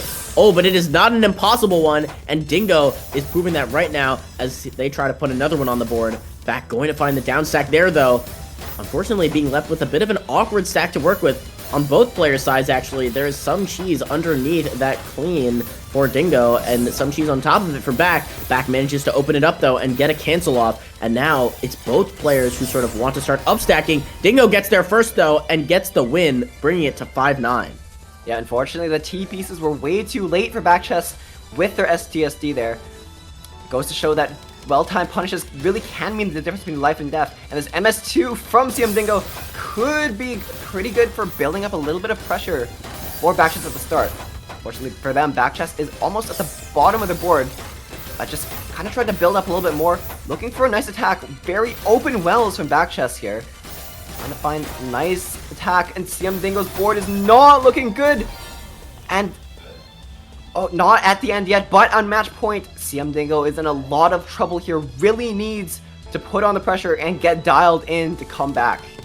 Absolutely, we know that CM Dingo can take this. The problem is that execution there. And speaking of execution, Back was looking to execute that match real quick with the PCs, but now it is Dingo who's executing this counter spike at almost 5 PPS. This is an insane amount of APM, and even Back is not going to be able to survive that much pressure. And it is 6-10. Dingo starting to slowly but surely claw their way back in, bringing that deficit down to 4, but any mistake is lethal, and they need to bring it to deuce. We've got some opener gaming on both sides here, and it is going to be Dingo who comes out of it first and gets to this power stack. But the counter spike from Back going to leave them in a very awkward spot. Dingo finds the spike, though. Does Back have a way out? I don't believe they do. Not enough to cancel. And Dingo is again taking another one in this match, proving they are not out yet. The comeback is on its way. This is absolutely disgusting so far. It seems like CM Dingo has doubled the PPS for compared to Road to H-Rank here. Really putting on the pressure and the speed. Not only are they quick, but they are also smart here. Building up a very nice well. Trying to get a little bit of an attack halted by the misdrop. Road to H-Rank doesn't quite have enough cancel or pressure to top out CM Dingo for the punish. Absolutely, but what they do have is 10 back-to-back, 11 now, and this is something they really got to hold on to. You've got to finish off Dingo now. You've seen how the momentum is shifting, and they open up the well to do that. They've got the STSD into the quad. This is going to be so much damage. Oh, 28. The 28 spike from back chest means that they are going to be taking the game over CM Dingo here. Very well played by both players. Dingo almost able to make that comeback there, but Back changes up the strategy, makes a great adaptation, shifting completely from a downstack combo focused style to a back-to-back pressure-focused one, and that is an excellent adaptation indeed, taking that last round of a very, very banger match there, and it will be Backchess moving on to play promo. Yeah, I do believe that we are going to be swapping to our second block casters after a short little break here, but stay tuned for more TWC gameplay and especially the grand finals that will be coming up very soon. So we will see you in just a bit with our second block. Thank you. Absolutely.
And we are back with Tetr World Championships Group A. We are your second block casters for tonight. Would you like to introduce us? Hey, what's up? I'm Bad Goblin. You might know me from Underdogs Cup and nowhere else. And I'm here with my co-commentator. My name is Cowbow. You might also know me from Underdogs Cup. And I do some random streams on the side. But we are super happy to be here. Bet you've never seen us before, chat. But we are here for your second block as the surprise here. Absolutely. I'm wearing different clothes, which means I am a different person as it goes. And hey, if anyone knows me, you know that I had to bring him along. I had to bring my son to comms. But yeah, I am very, very excited to be I'm very excited to be covering for the first time Tetr World Championship Group A. As from what I can only assume were some great matches, we are going to be moving on to the second half here, and we are going to be starting off with the winners finals, and that is going to be the one and only Promo up against Road to H-Rank, aka Back Chess, and this will determine who is going to be on winner's side of Grand Finals. Yeah, as a reminder to everyone, these matches are not the final matches of TWC. These are kind of like seeding, from what I understand. Is that correct? Yeah, these are going to determine what placement you start out as in the final top 16 and top 8 stages. So it's going to be very, very important to do as well as you can, because you don't want to be getting dropped right away in the round of 16. Like, it's already impressive that you've made it there, but you know that if you've made it there, you want to go all the way. And I believe that each and every one of these players has the potential to do just that. But that said, only 2 can get out of Group A. Yeah, we have seen both of these players play. I'm sorry, whatever those guys were before. They watched them play. But it seems like Promo is still going to be the one with the advantage coming into this match. We did see Road to H-Rank, aka Backchess, do a lot of really intelligent plonking and canceling, but we'll have to see how their timing fares against the disgusting APM of Promo for this match. Alright, and here we go. We are going to be getting into our warm-up momentarily. And we know that Backchess is a defensive powerhouse. We saw that Dingo's pressure just could not take down the iron wall. So we'll have to see if Promo can be the difference maker, or if Promo might have to change up the strategy here. Yeah, I will say for sure Promo is a different caliber than the other contestants we've seen so far. Just the 6'3 APM it goes hard. What else can you say? It goes hard. It's Promo. But we will see that going into the game here for the warm-up. Alright, and here we go. PCO on the side of Road to H-Rank. Meanwhile, Promo starting off with a Fractal, getting the 6-3 stacking going immediately, and to great effect, as unfortunately, Backchess is not going to have a chance to defend anything, and is going to be immediately spiked to the moon.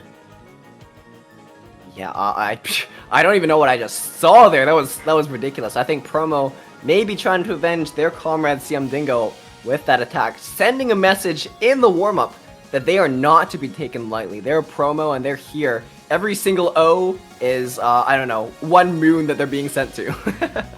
Absolutely. Just, you know how people have they have the tick marks, or they have the lines that they mark for each person they've slain. That's every time Promo steals the soul of another top player, they add an O, so be afraid. I would think that they have even more O's than that, but we're going to see lots of O's and lots of Ahs from the chat as we get into this game. Road to H-Rank versus Promo. Let's see it.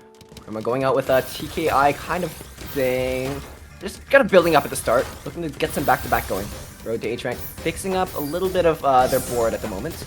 Looking to just play it super clean and super safe right now. Yeah, Promo definitely well aware of Backchess's propensity to cheese, and they do not want that on their board. What they want is this 7 back-to-back, which we're already seeing. The Kaidon bringing it up to 9, and this is exactly where Promo wants to be, sitting pretty on a super clean stack at the bottom of the board. This LST pattern, bring it up to 14 back-to-back. Such a huge deficit to come back from. Backchess still living, but not making any progress back into the match, and unfortunately, you're going to need to do just that if you want to take it over Promo. 1-0. Absolutely. I feel if Road to H rank stumbles even once, Promo is going to see that and punish extremely hard off of that.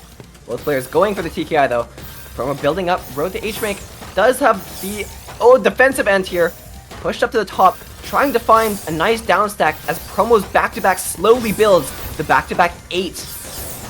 Going for a nice 17 spike, breaking the back-to-back, but doesn't matter because Promo is going to be taking their second point to the game. Road to H rank needs to find some kind of solution fast before Promo gains a large lead.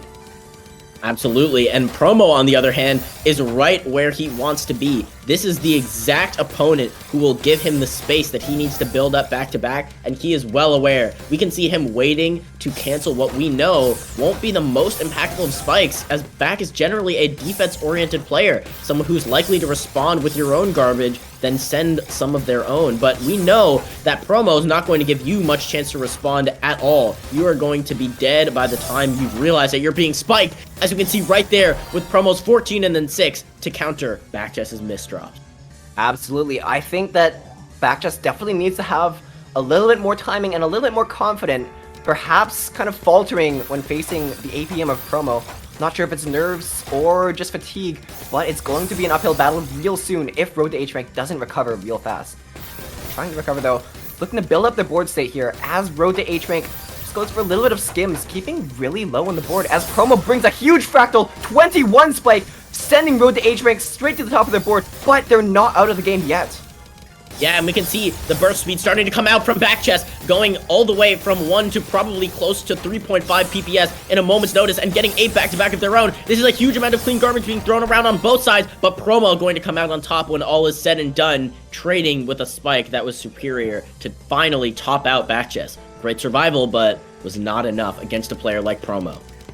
Yeah, Road to H rank is gonna have to find the road to victory though, with this Imperial Cross looking to find a nice cancel, but not enough because Promo's 4.4 PPS is going to mean a 5th round for them. Promo really pushing for this sweep here as Backchess is struggling to adapt to Promo's APM and speed that is unparalleled in this tournament.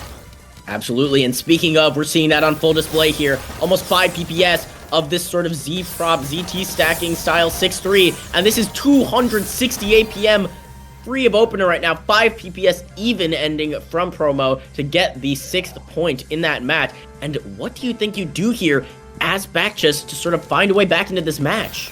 I think I've mentioned it before, but Backchess absolutely needs to find that timing and the cancels because they are not going to be out-APMing this keyboard on fire warrior that is Promo with this ridiculous APM.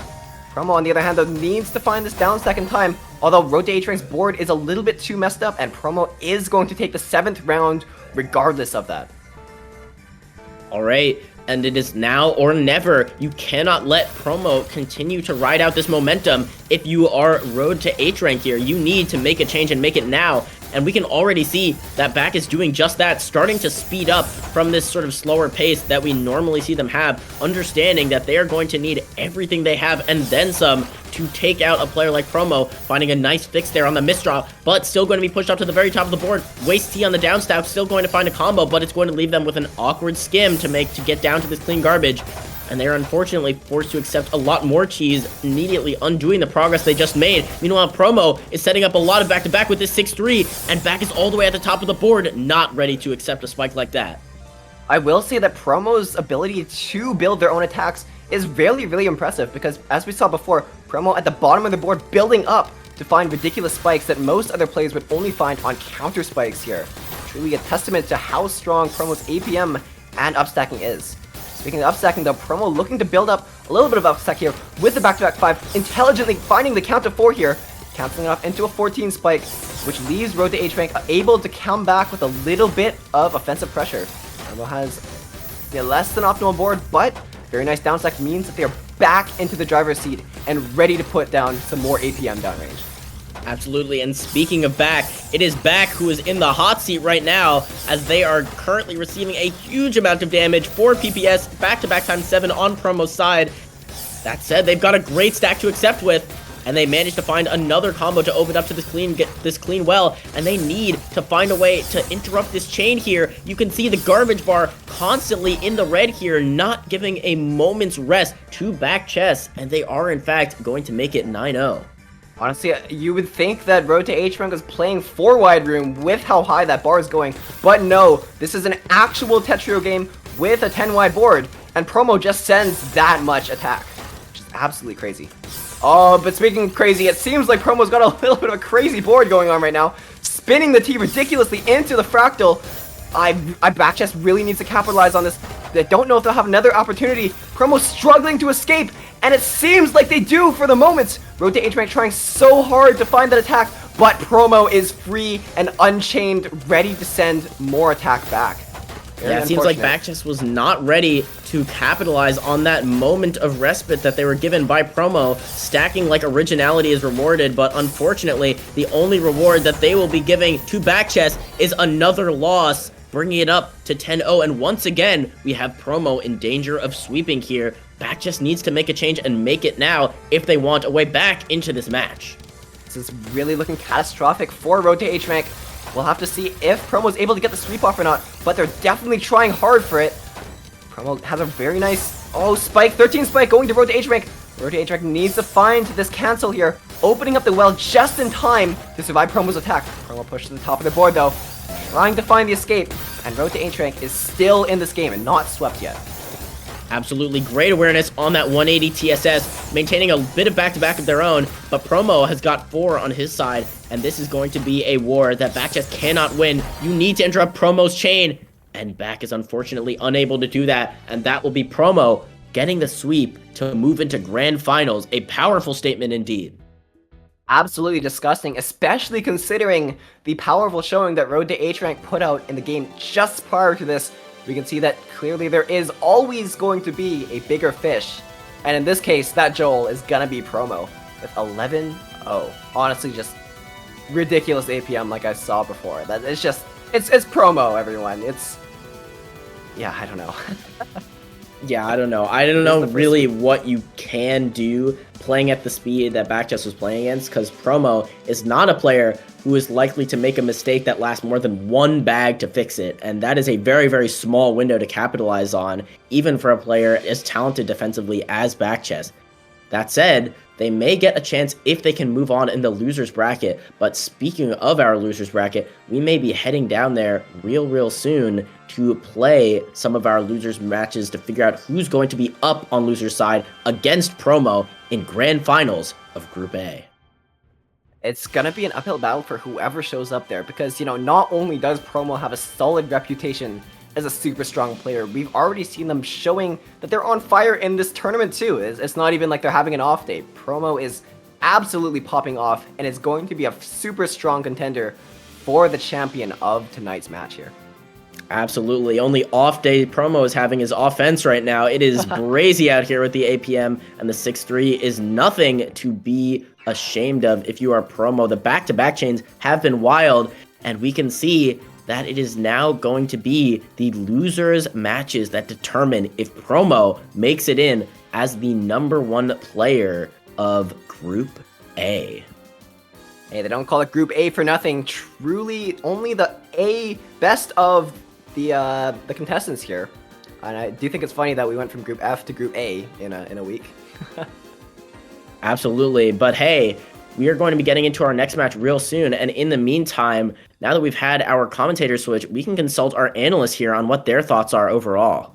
Absolutely. We also have done an analyst switch who is apparently even better in prestige and in knowledge from our previous analyst. So we'd like to welcome our TSD analyst for tonight. Please give your words on the last game.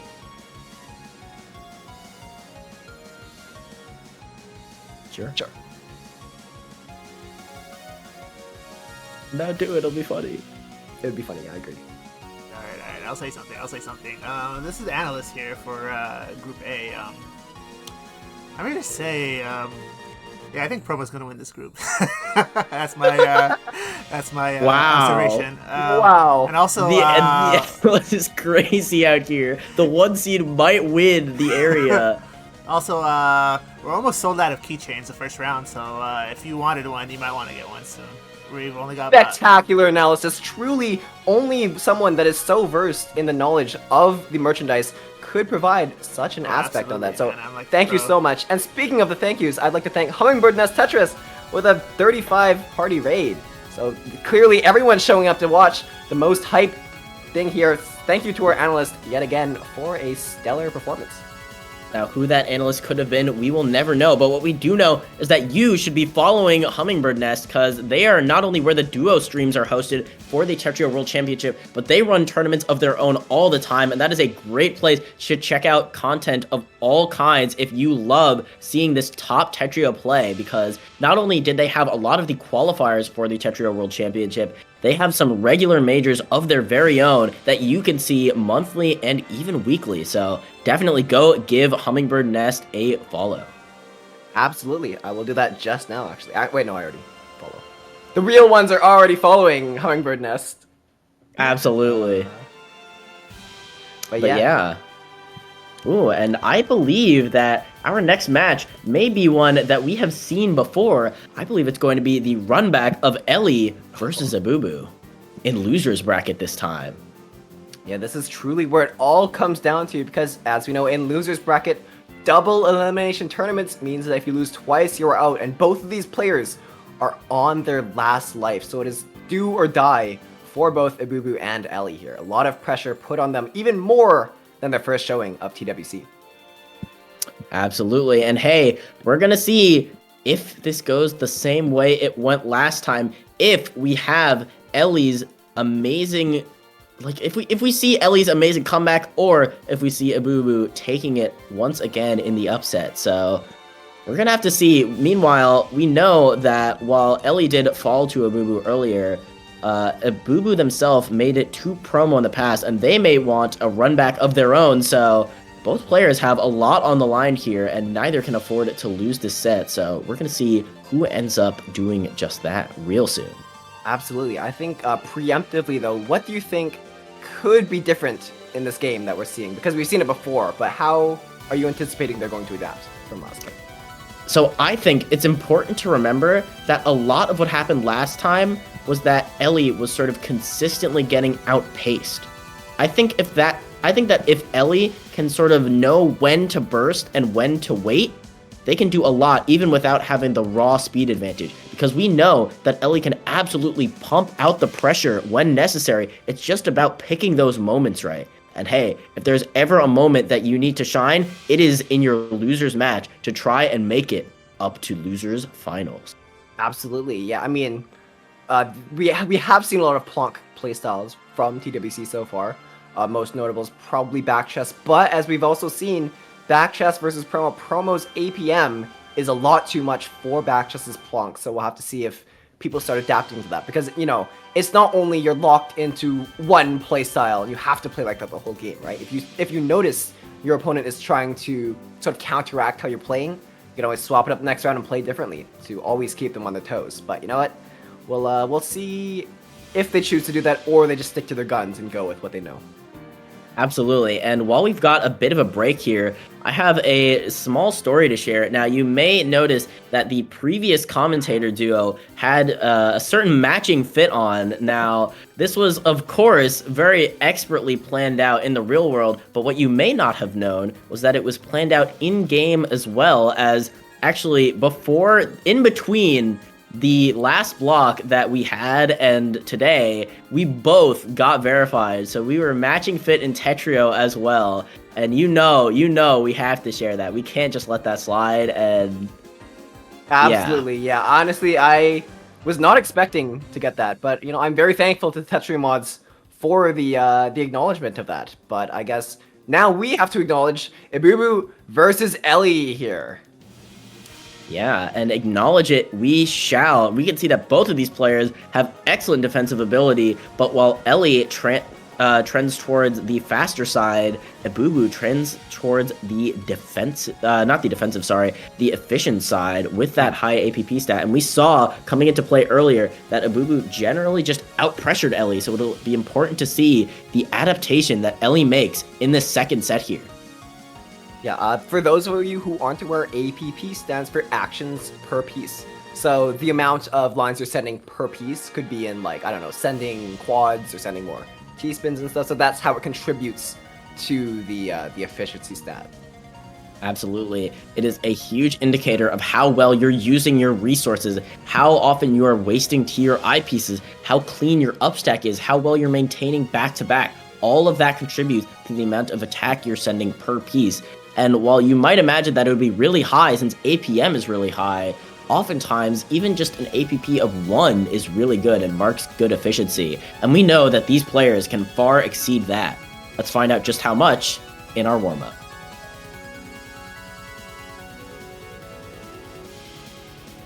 Alright, Abubu going with an MKO, trying to just build up.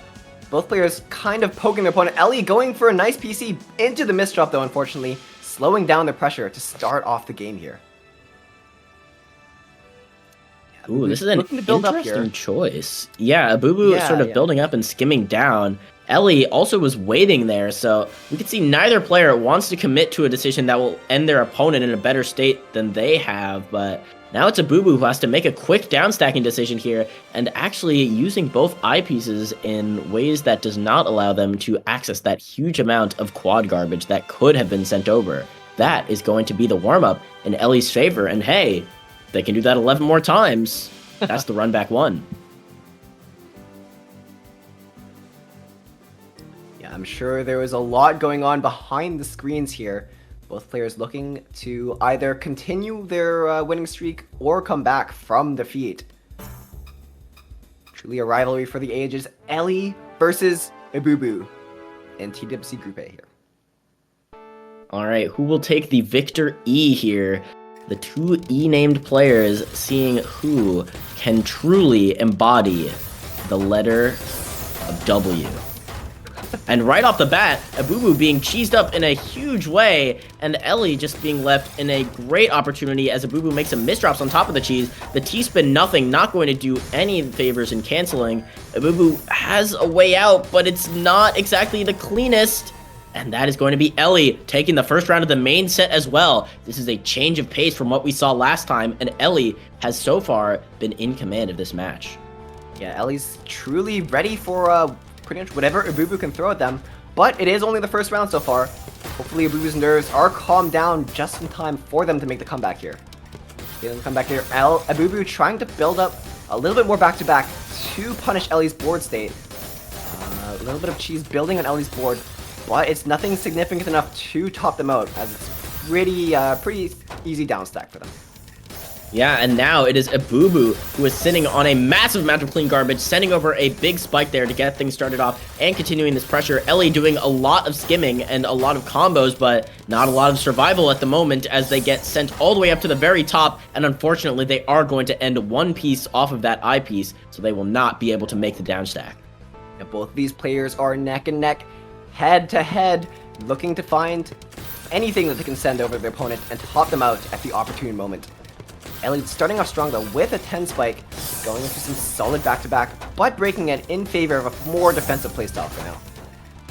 Absolutely, and hey, Ellie so far has been showing that they are much less shaky than we saw earlier on. In the previous set, a lot of the reason that Ellie was losing these rounds was due to nerves, or at least due to hesitations, but now that mid-game PC had no such hesitations, not going to be able to find the next one, but leaving Abubu with a bit of an awkward power stack, and leaving Ellie with a lot of opportunity to send garbage over real fast to Abubu's side, as Abubu struggles to make these decisions on the down stack. Yeah, speaking of sending garbage over though, we're gonna see a huge fractal into a 21 spike from Ellie. Abubu pushed to the top of the board, but looking really, really clean for them. And trying to build up the counter spike as Ellie is now on the receiving end of the garbage. Abubu pushed to the bottom, but right back into the top again in typical X rank fashion here.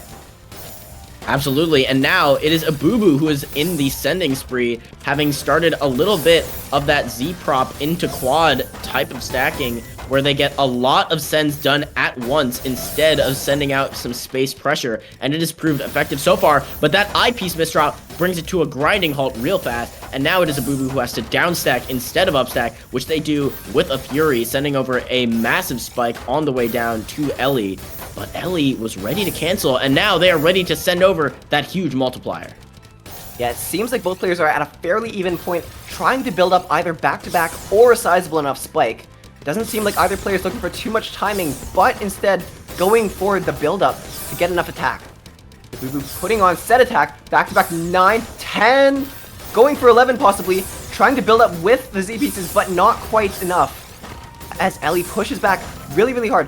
Abubu at the top of the board, looking to find the escape, which they do very masterfully. Yeah, Ellie was able to stop that LST in its tracks, but unfortunately for Abubu, they were also able to do a lot more than that. They got a back-to-back times 13, and they got the round, bring it up to 2-1 Ellie. Alright, Abubu going with this MKO as we've seen before. Ellie looking for a PC, but not quite going to find it. Okay for them though, they're not in a bad position at all. Quite the contrary actually, as they're super clean, looking to find a little bit more upstack to build up their back-to-back here. Abubu looking to keep back-to-back, as I mentioned. Back-to-back 8, 9, 10, 17 spike to Ellie, and a canceling back-to-back means that they're back to a fairly equal board yet again. Yeah, and now Ellie, unfortunately, making a misdrop right as Abubu downstack. This is a really rough spot to get out of. Abubu sitting on 4 back-to-back, setting up this SDSD, but it takes a while to execute, and that is long enough for Ellie to survive even that multiplier follow-up. And now Abubu is in a position where they need to do a lot more downstacking and fast. They made an unfortunate misdrop there at the bottom of the board, and it has sent them all the way to the top, but just as quickly there, back down, and now these players are back, locked in an even position. Yeah, I will say the reason it's going to an even position so much is because both of them do not want to lose rounds. They're playing super safe and super cautious. Whenever cheese is coming onto the board, they're not really greeting as much as other players we've seen, and they opt instead to fix up their board states, which could be helpful in the long run, but we'll have to see which one of the two ends up switching that up first. Back to back 2, 3 from Ellie into the 7-2 stack from Ellie.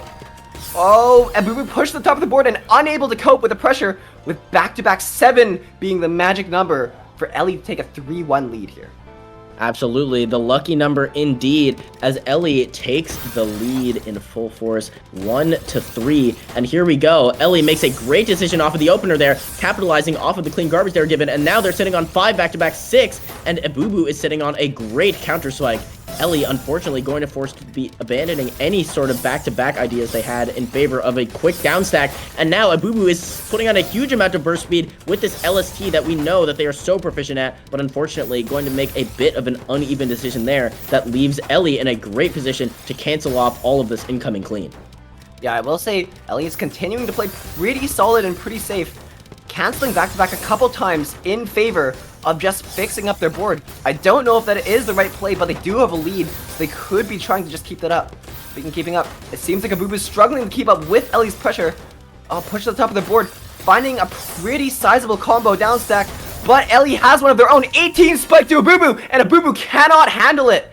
Ellie's now has a 3-point lead over Abubu, but it is not over yet because, you know, we've seen a lot of reversals happen in the past here. Absolutely, but speaking of reversals, this is a complete reversal from what we saw in the first set. It is Ellie with a commanding lead over Abubu here. Not really sure what they can do to counteract this new and improved Ellie, as Ellie bursting out right now at almost 4 PPS and going to be getting through all of the garbage that Abubu had left them with initially. Abubu, again, maintaining this down stack very well, though, but the mid-game PC from Ellie is going to leave them with a very awkward stack. But speaking of awkward, Ellie making a misdrop there, finds the skim with the eyepiece, but unfortunately it's going to take quite a while, and they are not able to cycle fast enough. 2-4, Abubu. Truly unfortunate for Ellie there. Finding a mid-game PC is definitely not an easy task, but if you're not able to capitalize off of it, it just turns into free garbage for your opponent to use.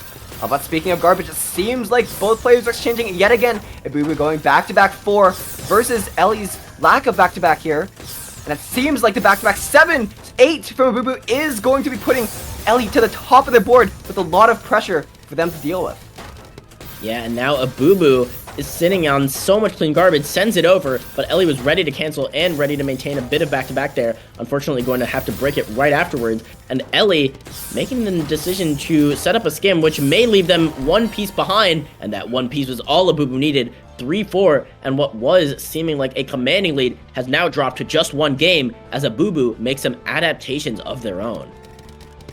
It seems like Abubu's going for a TKI here into an LST, which they're super good with. Abubu finding a pretty nice T-spins and T-spin mid-ace here to preserve their back-to-back multiplier. Going for a 12 spike instead of keeping back-to-back means that Ellie is able to gather up their own attack on the back foot here. Yeah, but this is so much pressure coming out from Abubu. 5 back-to-back. Ellie's at the very top, but with 5 back-to-back of their own, and they send over a 21, a 26 in response. A huge amount of counter-spiking being done on both sides here, but neither going to be left in a position where they cannot survive. And now it is Abubu who once again is starting to get this back-to-back rolling. Meanwhile, Ellie gets a nice TSS there, but going to be faced with so much garbage, but it's in the perfect spot for them. Unfortunately, making a misdrop on that T, though. That is going to be crucial for Abubu to continue to survive there. And they almost get the kill off, but unfortunately not going to be able to find it. And it's Ellie who's going to find a nice combo. And what do you think these players can do to sort of get out of this locked position? Honestly, the biggest thing that's going to break stalemates is either going to be a misdrop, a large spike, or back-to-back. And based on how these players are playing, I feel like the misdrop's going to be the deciding factor. Whichever player misdrops first out of the two is going to be absolutely a disaster because they're playing so safe that they're ready to punish and capitalize on it. But speaking of capitalizing, it seems like Abubu's trying to get enough back-to-back to capitalize on Ellie's state, but Ellie's keeping the board clean into a pretty sizable upstack here. Yeah, but that upstack has quickly vanished in favor of going down. As we see, this risk aversion is definitely increased in this set. That is the loser's bracket effect right there. You know that if you go down here, that's it. There is no second chance. You have had your first chance, and this is your second and final opportunity to make it as far as you can in this bracket. Oh, and Ellie might have been looking for PC there. Unfortunately, not going to find it. And that is going to be a huge swing in Abubu's favor. 11-12 back-to-back already. 13-14. It cannot be stopped on Abubu's side. That misdrop might say otherwise, though. Oh, Abubu makes a great donation, but still not going to be able to convert off of it. And now Ellie has a way back into this match, sitting on so much clean garbage. If only they can use it. They're greeting for a fractal, and they misdrop the T. But the unfortunate T misdrop means that Abubu is going to find the punish on that. Yeah, Ellie had a very, very nice play there, but like I said before, one misdrop truly can spell disaster for a player if both of them are playing super, super safe like they are doing. Ellie, though, trying to find a little bit of T-spin, skimming instead, a little bit of a Korean stack there in order to keep the board state at an absolute priority for this match here. We were building up a little bit of attack, back-to-back 5. Ellie does need some back-to-back or cancel if they want to break it at this point. Back-to-back 9 from Abubu, continuing to build up. Ellie pushed to the top. Doesn't have a lot of back-to-back, but does have a pretty clean board for canceling off of. It remains to see how long that will last, though. Yeah, and oh, here we go. Abubu getting a great combo and opening up the well in the process. And now Ellie is going to need to do something and fast before Abubu starts sending over this cheese. And here we go. We're seeing Ellie starting to get cheesed up here. Abubu, though, left with a bit of an awkward stack, maybe looking for PC, not going to find it, though. And instead going to begin this back-to-back process once again, ×2 already. But there is no SPs in sight. Makes a donut with that T piece, but still not going to be enough to maintain the back-to-back on that down stack. So they will downstack once more. Yeah, both of the players are at a fairly even board state. Although Abubu seems to be the one with the leg up on the back-to-back with a back-to-back of 5, building up 2-6 with a fractal, going into another T-spin and a quad, breaking back-to-back though, unfortunately. Doesn't matter too much though on the other side, as Ellie is on the back foot trying to clean up their board state. Seems like both players are looking to find any kind of attacks they can to either build up for a spike or prepare to punish any misdrops that might come onto their opponent's boards. Absolutely, the macro play is in full force here, and Abubu is starting to put out this APM in full force 10 times back-to-back here. Ellie is doing what they can to survive, still finding a nice count to 4 to live, and now they have so much clean garbage, and Abubu's back-to-back is gone. Now is the ideal time to set up a spike. We're 2 minutes into this round already, and both players want to end it while they can. And Ellie going to try to do that with that cheese, but not going to find any purchase on Abubu's board. Both players once more at the bottom, but who will push the other to the top? Yeah, it really seems like both players do not want to lose any rounds and not even compromising on a poor board state because they're immediately just going down and fixing up their boards. Although it seems like Abubu might have a different idea to that as they greed and build up for a back-to-back 11 on top of their cheese to take the lead in this match so far. Yeah, truly interesting plays here. Instead of continuing the stalemate, Abubu chooses to push forward and go on the offensive instead. All right, and here we go. We have Abubu in the lead here, and we know that the last time this happened, that lead got pushed and pushed and pushed. We're gonna have to see if they can do it again, or if Ellie's adaptation will prove too much, and they're able to regain the lead and come back from this small deficit here. This set is far from over, and this back-to-back on Ellie's side is only beginning. It's at ×10 already, and that is great garbage to continue it with. They use 3 eyepieces in the stack, a bit greedy here, and you can see how much they're being forced to upstack, but they do get a 16 off, and it's at 14 back-to-back right now. If they can hold on to it, it will prove lethal, and hold on they are, but unfortunately, they are not going to be able to survive as a result. Yeah, very good play from Ellie with a little bit more of a greedy back-to-back than normal. But unfortunately, Abubu's board was just a little bit too good, and the canceling meant that Ellie was forced to break it a little bit too late there.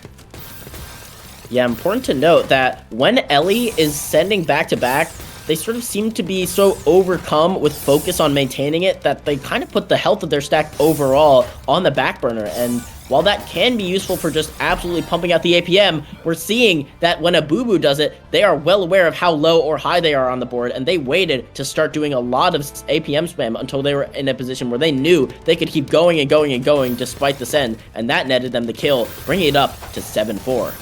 A little bit of an unfortunate SDPC misdrop means that Ellie is going to have to cancel out of it. But, you know, their board's not looking too worse for wear.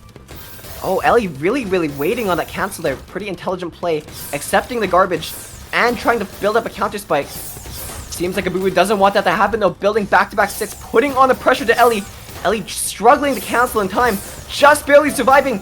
Miraculous Q is meaning that Ellie is still in the game at the moment here.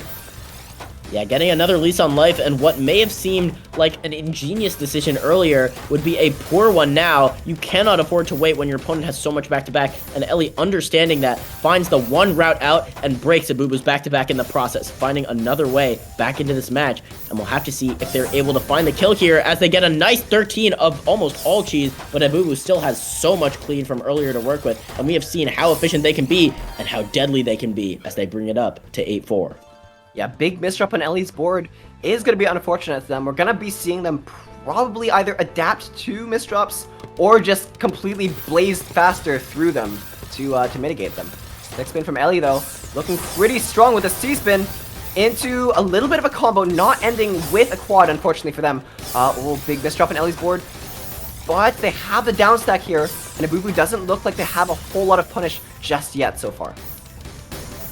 All right, and here we go. Abubu once again in a position where they can start sending. Oh, was looking for the mid-game PC there, but unfortunately misrotated that piece. You can see they were left stun locked for a second there, but that does mean that they are going to be able to capitalize on this clean garbage that Ellie is sending over. But speaking of clean, though, Ellie has got more where that came from. Was looking to accept there, but unfortunately got only a bit of cheese for their troubles, but they do open the well up with a nice double rotation on that T-piece to turn the TSD into a TSS. And speaking of T-spins, they have got a crazy STSD setup, which leaves the well open after a nice combo, and they are putting on the pressure absolutely wildly right now, but unfortunately, Abubu is going to have the pressure to respond in kind and remain in this round. Yeah, big T-spin setups from L, looking very flashy, but unfortunately not quite coming up with the closer. Looking to be this one though. Ellie building up the back-to-back. Abubu push to the top, does have a down stack, but they're not really in a position to find anything other than some canceling. On the other hand though, Ellie receiving a lot of cheese, more than they'd like to, and that is going to be the kicker as Abubu goes 9-4 against Ellie. Ellie is in a little bit of trouble here, but they can definitely still come back from this. It's only a 5-point deficit in a first to 11 so far. All right, and now this LST from Abubu could prove so dangerous for Ellie. Ooh, they interrupted though, but Abubu gets a nice spike for their troubles.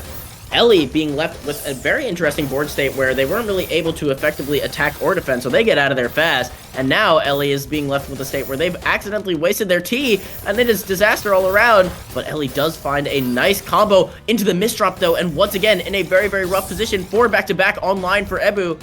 But they make another misdrop, and that is going to give Ellie the chance that they need to survive. Oh, Ellie's got a really, really clean board. Let's see how they capitalize off of this one here.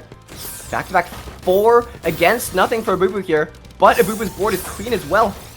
Both players looking to trade a lot of APM and a lot of attacks here, but it does seem like Abubu's board is going to be the better one in this situation, forcing Ellie to cancel out.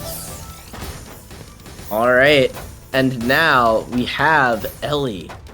Ellie being left again in a position where they can't really make any headway. This is a common theme we've seen where when Abubu is not sending pressure, Ellie doesn't really get to take the opportunity to respond in kind. Instead, they just sort of sit and wait for the pressure to come back once more, and that is honestly proving pretty ineffective as a strategy against Abubu. We've seen that while they had the lead initially, when they were actively trying to work at setting up some back-to-back of their own, the more that they let Abubu cook, the more they get burned in the fire of the kitchen, and it is so far not something that they have been able to effectively rein in. Yeah, I will say also, it seems like the stat lines for both players are almost identical at the moment, and they have been for other rounds too. This is truly evenly matched, showing that Ellie does have the potential to come back here if they're able to find either that lucky down stack or enough back-to-back to top out Abubu. Well, these players not really finding the pressure that they truly need for this, but it is still an exciting match regardless because they are continuing to trade lines back and forth here. Ellie trying to find a bit more of a T-spin here, but I don't think it's quite enough. Waiting for the timing, but back-to-back numbers are a little bit too low for either player to get a solo advantage. Yeah, again, we're seeing these players are much better at accepting these spikes than being... Wow, I was going to say being able to send them, but then Ellie hit that. That was an absolutely insane amount of damage being sent over in one big burst, so... Yeah, you're going to have to see some wild plays on Abubu's side to match that kind of APM, but we know that Abubu can get into the zone with that back-to-back. It is just a matter of controlling the amount of damage they're sending and knowing when they have to be able to abandon it in order to stay alive. Something that we know that they can do, and we know that they can get into this LST, and that is great garbage to work with for it. They are getting a 14-20 off the bat, 26, 200 APM to bring it up to match point once more over Ellie. It is Abubu primed to take the match. Those fractals from Abubu were looking extremely scary. Ellie's going to find... Oh no, a huge misdrop on Ellie's board. IP's misdrop, not the worst, but also not great because their pressure goes to a complete halt here. Pretty nice 18 down stack spike from Ellie to clutch it out, fixing their misdrop and continuing a pretty even state between both players. Ellie looking to find a little bit more of a combo. Still not going for too much greed right now as they are on match point. Abubu can find anything that they can to topo Ellie and it's completely over. Ooh, and find something they might. Abubu here sending over a lot of damage. Seems to be making an interesting decision there. Not quite sure what route they wanted to opt for. And in the meantime, Ellie has gotten all the way back down. And Ellie, though, going to need to find some way to get down to getting some APM off. Because I don't really know if they're going to be able to use this defensive strategy to its fullest when they're not able to respond in kind with the offensive pressure that we've seen that Abubu can put out so consistently. Yeah, absolutely. Speaking of the offensive pressure, though, Abubu going back-to-back 4, looking to put on the pressure for Ellie here. Ellie spiking back real hard, though, and Abubu was not prepared for it. It's only 4-point difference between the two contestants, but Ellie cannot afford any mistakes in this game, or else Abubu is going to be taking it home for tonight.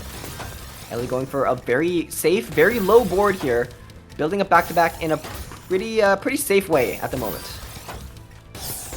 Oh, this is a very unfortunate, yeah, I was going to say very unfortunate position for Ellie as 5 back-to-back finish it off for Abubu, and that is going to be the run back, 1 back for Abubu. They are taking it twice over Ellie, proving that they can do it both times when it matters most, and that is going to be Abubu moving on in the losers bracket to play against Backchess. Losers final. Really fantastic from both players. I think it's quite shocking that, you know, the stat lines for both players are so similar, yet Abubu finds consistently a lead over Ellie. What do you think is the main factor that is contributing to those wins, Bad Goblin? Yeah, I don't think there was such a huge difference in terms of sends or in terms of raw ability, but the decision making on Abubu's side was so crucial in a set like that where neither player is really able to consistently top out the other with pure spikes alone. You've got to know when you opt to stay with your defense and when you opt to start building up back-to-back. And we consistently saw that Abubu's back-to-back was proving much more effective in that match than Ellie's, as Ellie's would often either be too greedy, while Abubu's was very cool, calm, and collected. Absolutely, yeah. I think, onto that point of being cool and collected, I think the nerves at this point are either going to be one of two things. They're going to be completely cooled down, they're dialed in and they're ready to play, or the nerves are completely shot through the roof. So I think it's going to be, very difficult to tell which of the players is going to be one of the two, but, it's super, super important for them to keep a clear head, looking at Q and looking for the most efficient ways to downstack and attack. Absolutely, but speaking of looking, I am looking forward to our next match. That is going to be the Tetr World Championship Group A Losers Finals. Backchess up against Abubu. The winner will move on to play promo in Grands. But first, we've got an awesome match for you right here. Yeah, I think this is going to be an interesting one, though, because we've seen Abubu only really against someone of equal skill. But in this case, Backchess's, not back-to-back, sorry. Their canceling power and their timing could be a little bit stronger than Abubu's pressure. So we'll have to see how exactly they fare here. Yeah, it's going to be interesting to see if Backchess opt for that sort of more defensive and cheesy style that we saw them pull against players earlier in the bracket, or if they're going to opt for that sort of flash of APM spam that we saw them pull against promo for a while when the strategy was not working initially. You've got to wonder which works better against a player like Abubu, do you think? Honestly, I think against Abubu, they're super, super consistent in almost all aspects. So I feel like either end of the spectrum, if you're completely better at timing or you're completely better at APM, you might be taking it over a solid player like Abubu. But if I had to pick, I would probably say more APM, because in general, Abubu has a very good awareness of their board state and when to go up, when to go down. But if they're put with so much pressure, they don't know how to handle it, it could be the end for them there. But I do realize that's opposite of Backchess here for their matches. So we'll see how the plonk goes. All right, and what else we will see is some donations. Over at our exclamation point prize pool, you can pick up one of the last keychains remaining, as well as some other various merchandise, such as a shirt or a mouse pad, if you want to support the tournament. So be sure to do that if you want to see not only your favorite players succeed, but maybe walk away with some cash too. Absolutely, well said, Bad Goblin. Yeah, it's important to do these, the prize pool things. It supports the tournament, supports the community, and it just shows that you guys want to see more stuff like TWC in the future. But we will be seeing in our future is Abubu versus Road to H rank going through warm up here. Backchess goes with a nice little PC here, but Abubu follows up with a PC of their own going into DPC here. And oh no, the quad PC unfortunately not hitting. Road to H rank though has a pretty nice cancel to fight back though. It is so interesting to see the speed, or I should say lack thereof, that Road to H rank plays at despite having such insane burst speed. We know that they can go fast, but generally they opt for this more cold, cool, calculating style of play where they are ready to punish you at any moment if you slip up, but generally they're content to just sit and accept garbage. And you might think, like on the surface, oh, that doesn't seem like you'll find a way into the match, but if you're able to be ready at all times to create a spike, well, it's not going to matter against 9 back-to-back as Abubu takes the warm-up. Yeah, I do think that overall Backchess's ability to board watching and canceling is working out for them pretty well. But Abubu does have the ability to build some pretty sizable spikes of their own, so we're going to have to see those coming up for the full first to 11. All right, getting into our main match here. This is our Group A Losers Finals. Backchess versus Abubu. Yeah, noting again, Road to H rank hitting Ibubu with the HF and not the GLHF.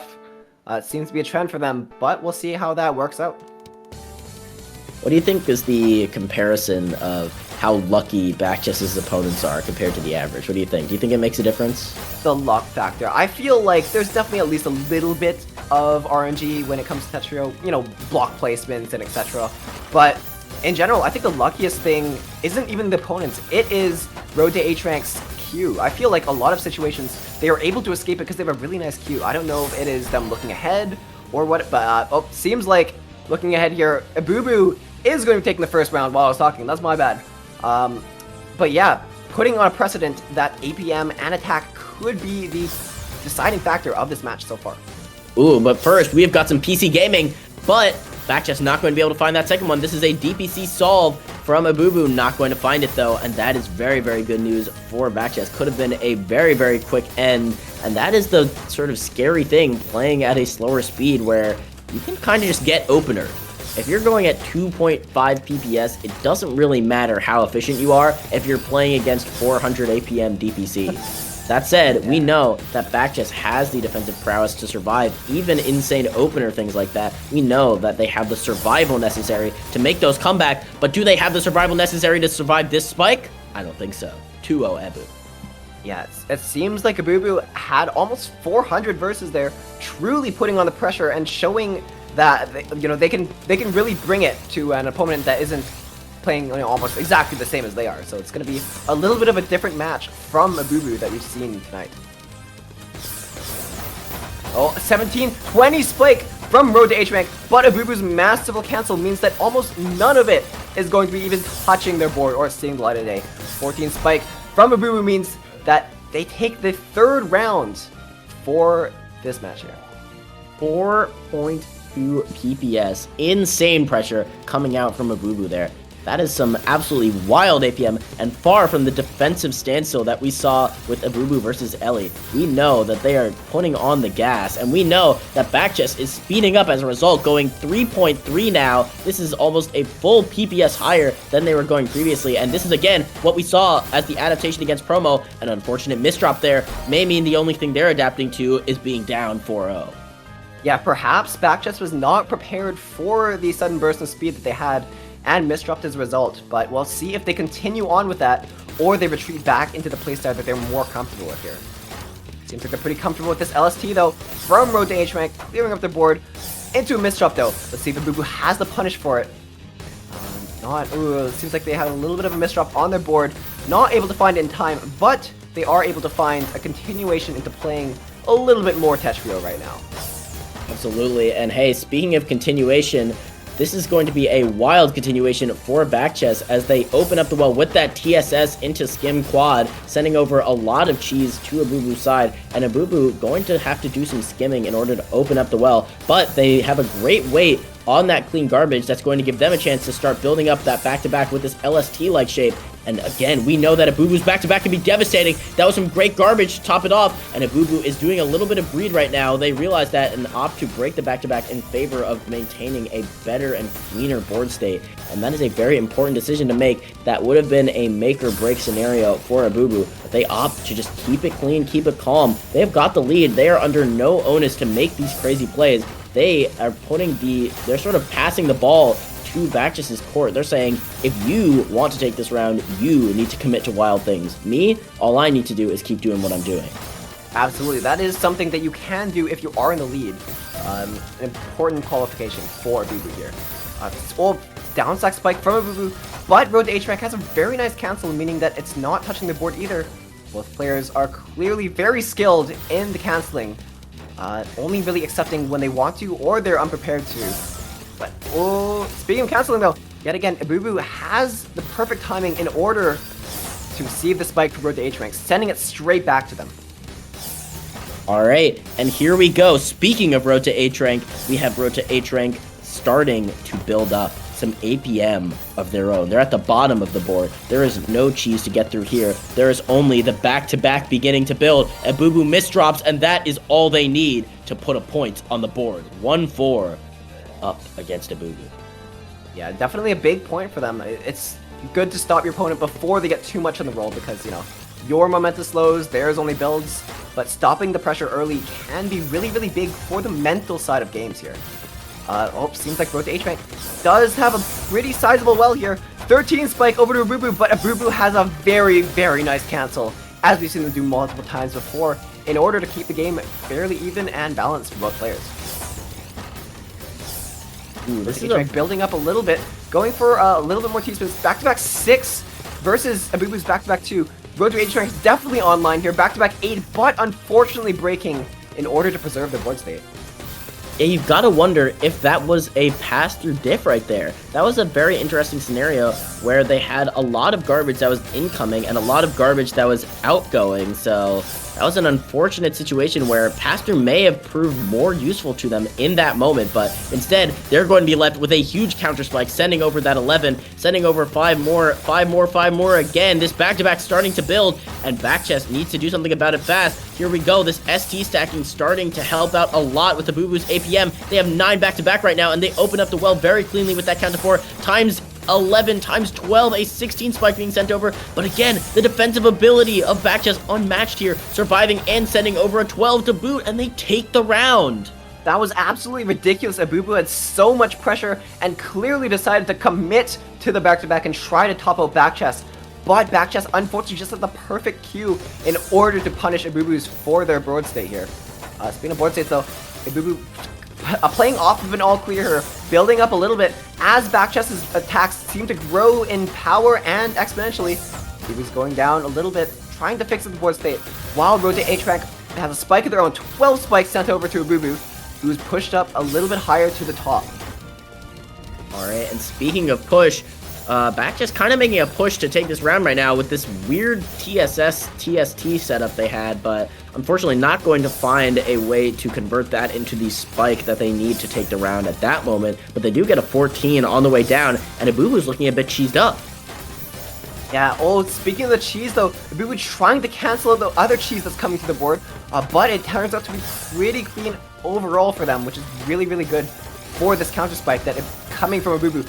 15 spike to Road to H-Rank, but Backchest does have the cancel and continues with their offense here.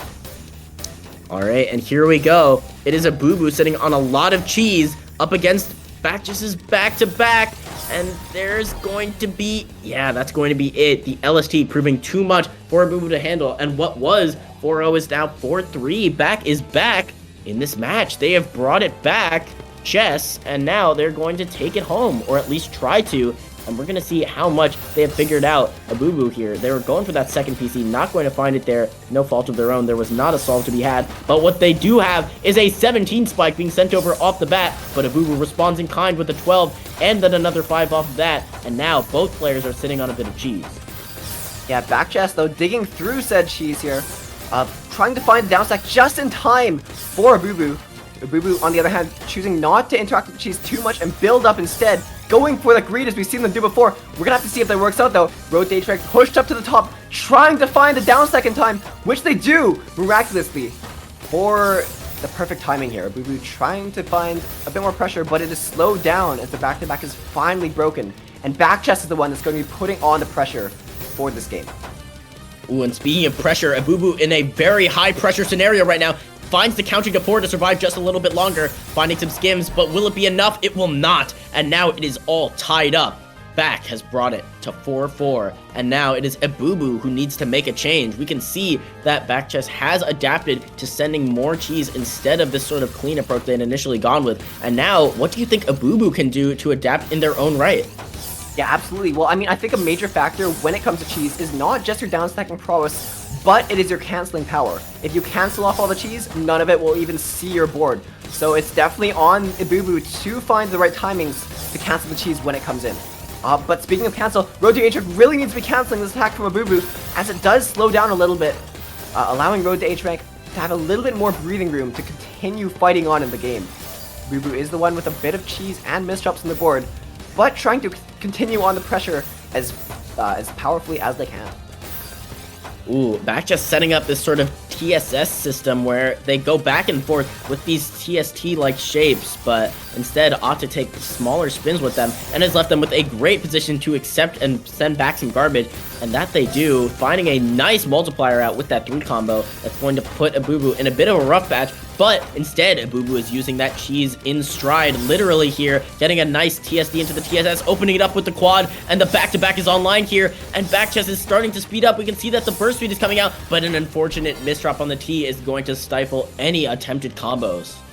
Yeah, Abubu really put their foot down and said, you are not going to send any more lines. I'm in the driver's seat and I'm going to be taking the lead with this game and my offense here.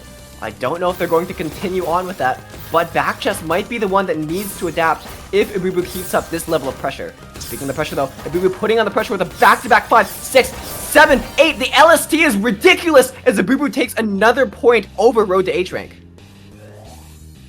Alright, and here we go. If Abubu can keep it like this, the script will flip once more. We can see that back comeback has been stopped in its tracks now, but can Abubu retake the lead for long enough? Oh my god, they might be able to. This is 200 APM right now. They are keeping this pressure on. They are not stopping. This is looking like promo numbers at the moment, and they unfortunately misdrop at a crucial moment, and it's back coming in with the 240 APM of their own to bring it up to 5-6. This is looking like a much different match from when we saw it just 4 games ago. Absolutely ridiculous. The scripts are flipping constantly as both players are trading blows offensively and defensively. Speaking of offense, it seems like both players have PCs. Not sure if anyone's going to get another one though here. Yeah, they both saved into IDBC and were like, well, this isn't one of the 3 main setups, so we're going into power stacking, and then they just moved on with their lives. And that's honestly respectable. It shows how much of a nerd I am that I immediately was like, oh yeah, you need to build this IDPC, because that's not real. But you know what is real? This 7-5 that Abubu's brought it to with 7 back-to-back, and that is looking like a big deficit, honestly, compared to what's been going on recently, because they've seemed a lot more evenly matched than they were initially, and now it's sort of starting to swing again. Yeah, contrasting with the last game though, instead of both players playing super defensive, it seems like both of them are just going for the offense in the opportune moments here. Speaking of the offense though, Abubu really putting on the pressure for Road to H-Rank, who's pushed to the top of the board, finding the cancel just in time for them to survive, as Abubu goes for another 11 spike. Road to H-Rank does have the out here. A couple T-spins coming through, and Abubu's pressure is going to start to slow down as Road to H-Rank goes for another punish. Ooh, and speaking of, it is Backchess now who is going to be faced with a lot of clean garbage to use. Abubu, though, sitting on the back-to-back at the current moment, gets the Kaidan to keep it going, gets another one, opts with the TSS instead, but makes a rough L misdrop, and this is going to be a great opportunity for Back to survive with a nice 180 fix on that L piece of their own, and that was a really unfortunate thing to let slip from their grasp. If you are Abubu there, that was a perfect opportunity to take another game and expand that lead, but now, instead, it's looking like it's Backchess who's in the superior board state, and that is exactly where you don't want to be if you are Abubu and you want to keep this momentum going. Speaking of momentum though, it seems like Road to H-Rank's momentum is grinding to a halt after a misdrop, fixing it up, but a misdrop again means that Abubu is in a position to punish. They don't really have anything on their board though, which is very unfortunate for them at the moment. Abubu's looking to get a bit more of a down stack combo, not going to back-to-back, but it seems like they could be going for it with this huge fractal here into an 18 spike. Backchess does have to cancel, trying to find a way out, going to the down stack though. Abubu's well is completely open with the 1-8 stack. Yeah, this is so much clean garbage for Backchess to use. They find a nice multiplier. That's going to be canceled by Abubu, though. But will the rest be? We can see that this is a great opportunity for them to start power stacking. And it's Abubu, on the other hand, who will be able to get this back-to-back going first. ×3 already. We can see them starting to speed up a little bit. That is great garbage to keep it going. ×6 back-to-back with the 20 spike already. They set up another donation. ×7, ×9, and they open it up. ×10 with the 12 spike. And this is so much pressure starting to build. They've got the garbage again. Oh, no. But that eyepiece misdrop is so unfortunate. They fix it up though, but that's unfortunately going to mean that Back is going to have a chance back into this match, and that is going to be really rough because now they're the one at the deficit in the back-to-back. They're at 4, now they're at 0, but Back is at 9. Yeah, sometimes it doesn't even matter how many lines you send to your opponent. If you can't get that last line you need, it doesn't even matter at all. But, I mean, it still is important for the long run if you're able to build up enough back-to-back. Back-to-back though, neither player does have enough of a board state for accommodating back-to-back, trying instead to just cancel anything they can and get to a clean board state to start building up some offense here. Both players being really, really cheesy. We were purposely tanking these lines in order for the counter spike. Back chest has a little bit of cheese, but they should have the down stack if they're smart about it. Absolutely, and it is a testament to the down stack of these players that we are 3 minutes into this one round. Neither player willing to let go of this match, but it seems that Abubu will be the one to wrench it from the grasp of Road to H rank, bring it up to 5-8, and that was a very, very pivotal match. There is a lot of difference between 6-7 and 5-8, and that can prove very, very crucial in sets as long as these, where these players know that every single moment counts of every match. And speaking of counts, you can count on this back-to-back from Abubu's side to start building. They're at 8 already. They were looking for the PC. They're not going to find it, but still going to have 10 back-to-back for their troubles. Unfortunately forced to break it as back weight with that Kaidan, and then another Z Dono to time a nice cancel there, but unfortunately going to make a misdrop on the O that leaves them with a very awkward stack to work with. Yeah, Abubu's trying to find enough back-to-back to cancel back chest's attacks, and it seems like Abubu is going to be the one putting on the pressure for Road to H rank, who's pushed up to the top of the board trying to find a down stack combo. Abubu not breaking back-to-back though. As soon as I said that, commentator's curse. Going back into it. Oh, back chest is the one on the offensive after Abubu's back-to-back's broken. Abubu trying to find a down stack just in time, but it's looking very, very precarious for them. Abubu needs to find a proper down stack and then start building up enough cancel. It seems like they do have the board state real soon though. Back-to-back 5 from Abubu means that Road to H rank doesn't have the amount of canceling they needed for that game there. Yeah, an amazing survival to begin with, but unfortunately not going to last through that entire sequence of pressure there. Abubu now trying to open up with the opener gaming, but it's Backchest who's going to find it first, and unfortunately that one wait by Abubu almost spelled disaster, but now Backchest and Misdrop may do the same. They find a way to burst out almost 4 PPS. That is a huge amount of speed coming out for a player like Backchest, and we know that Abubu had that opportunity to spike and chose not to, so you've got to wonder, was that a mistake on Abubu's part? Yeah, I mean, in my opinion, I think that Abubu is just doing all they can to not only get enough attack, but still keep a solid board state. I feel like Abubu only really greeds for the back-to-back when it's really, really good. And this right here is one of those situations where they're going to be back-to-back 10, not compromising at all for 1 second, taking it to the match point here for Abubu. Yeah, finding the proper places to punish is definitely really, really important for these players. As they both go into a PCO here, Abubu's going to take the first one. Backchest frozen in shock as Abubu's APM rises higher and higher. It's lag. I saw that O piece jump. Not like this. Not like this. At the end of the day, for all of the amazing down stacks, the pressure, the back-to-back, it all comes down to the lag spike instant 2PC receive. And sometimes, that's just how it happens. Abubu takes it. Honestly, still a very strong showing from both players, but regardless of the last round, it seems like Abubu's pressure is going to be the one to win out in the end here with 2,000 lines sent. I don't know if that's a lot compared to other ones, but I just saw it now, 2,000 lines. That's ridiculous. Yeah, that was an absolute slobber knocker of a set there. That went on for so long, and neither player took their foot off the gas the entire time. That was absolutely amazingly played by both, even if it did come down to a bit of cab Wi-Fi in the end. Shout outs to Comcast, and of course, shout out to my co-caster Cowbow here, bringing up the content, and that is what you absolutely love to see. And of course, what else I love to see is this next match, which is our grand finals of Group A. That has brought in Abubu from loser's side, and it is now Abubu versus Promo, the run back to determine the seeding for the round of 16 off of Group A. This is going to be a real uphill battle for Abubu.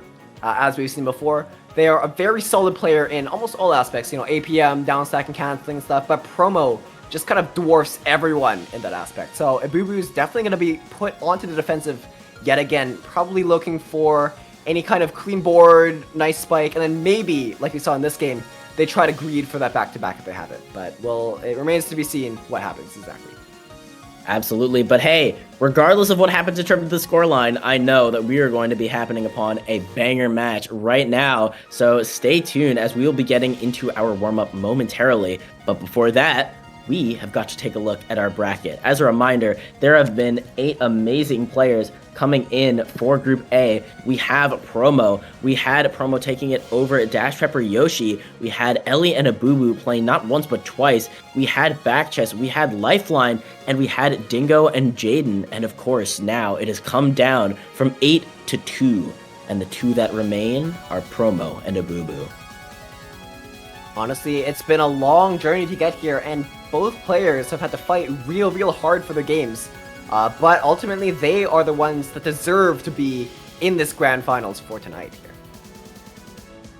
Alright, and now we know that Promo took it last time over Abubu. The question is, can they do it again? And for Abubu, the question is, what do you change playing against a player like Promo? Such a difficult force to overcome, but not an impossible one, especially if we take a look at the stats here. We can see that while Promo is definitely there in the offensive area, Abubu has got the defensive chops to go toe-to-toe. It's just a matter of being very smart with how you accept, how you time, and how you send back the garbage that you will inevitably be given.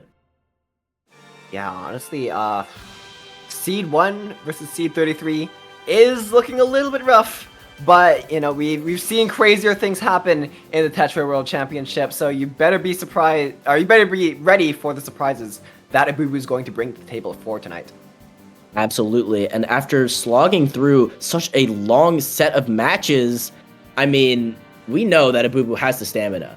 So we know that as long as Abubu can survive the onslaught of Promo and stop that back-to-back train before it really gets its bearings, Abubu might have a real shot at taking this match. Hey, you know what? If chat can survive our onslaught of puns, I think that Abubu can survive Promo's onslaught of APM. That's all I'm saying. Absolutely. Abubu not a player to be underestimated here as we get into our warm-up.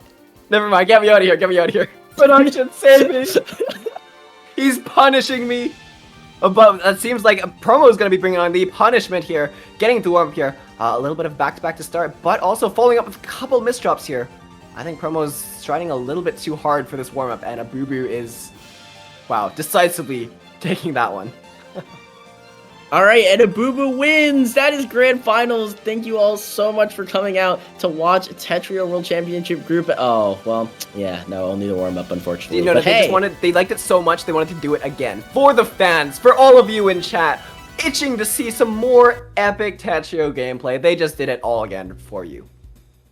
And look, that's a proof of concept right there. For anyone who thinks that it might be, you know, a sweep, it might be a blowout or anything like that, that's a proof of concept right there. Abubu took the first game, and there's only 11 left to go before someone gets a move on to the round of 16. Yeah, speaking of getting a move on, though, Promo's really getting a move on with this classic 6-3, going into a very nice fractal, building up that back-to-back super early, but breaking it in order to keep a little bit of a cleaner board state. Abubu, on the other hand, definitely going for the a little bit more slow and calculated gameplay here, building up super carefully and making sure not to send too early to Promo.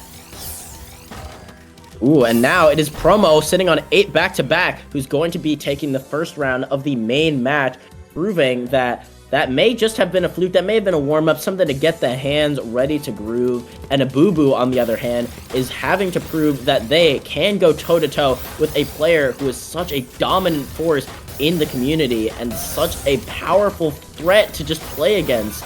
And now it is Abubu's turn on the offensive. We'll have to see what they do with it. What they do with it seems to be sending Promo all the way to the top. That's breaking the back-to-back right there. And this is Abubu's time to shine. But it's also their time to be completely cheesed up. Not a good combination. And Promo will take it all the way down and take it to 2-0. That was brutal, though. I don't know if you caught that or not, but Abubu playing normally for a sec, and then all of a sudden their board is completely full of cheese in just an instant. So it really goes to show the power of canceling and that you really need those blocks in order to survive those cheese. Yeah, and Abubu actually made an unfortunate decision there. While it was a great idea to wait, they waited right as Promo had misdropped on their side, and it spelled disaster because you gave Promo all the time in the world to look at you waiting, say, okay, and then fix the stack. And that led to Promo being back in control with back-to-back and back to taking another round.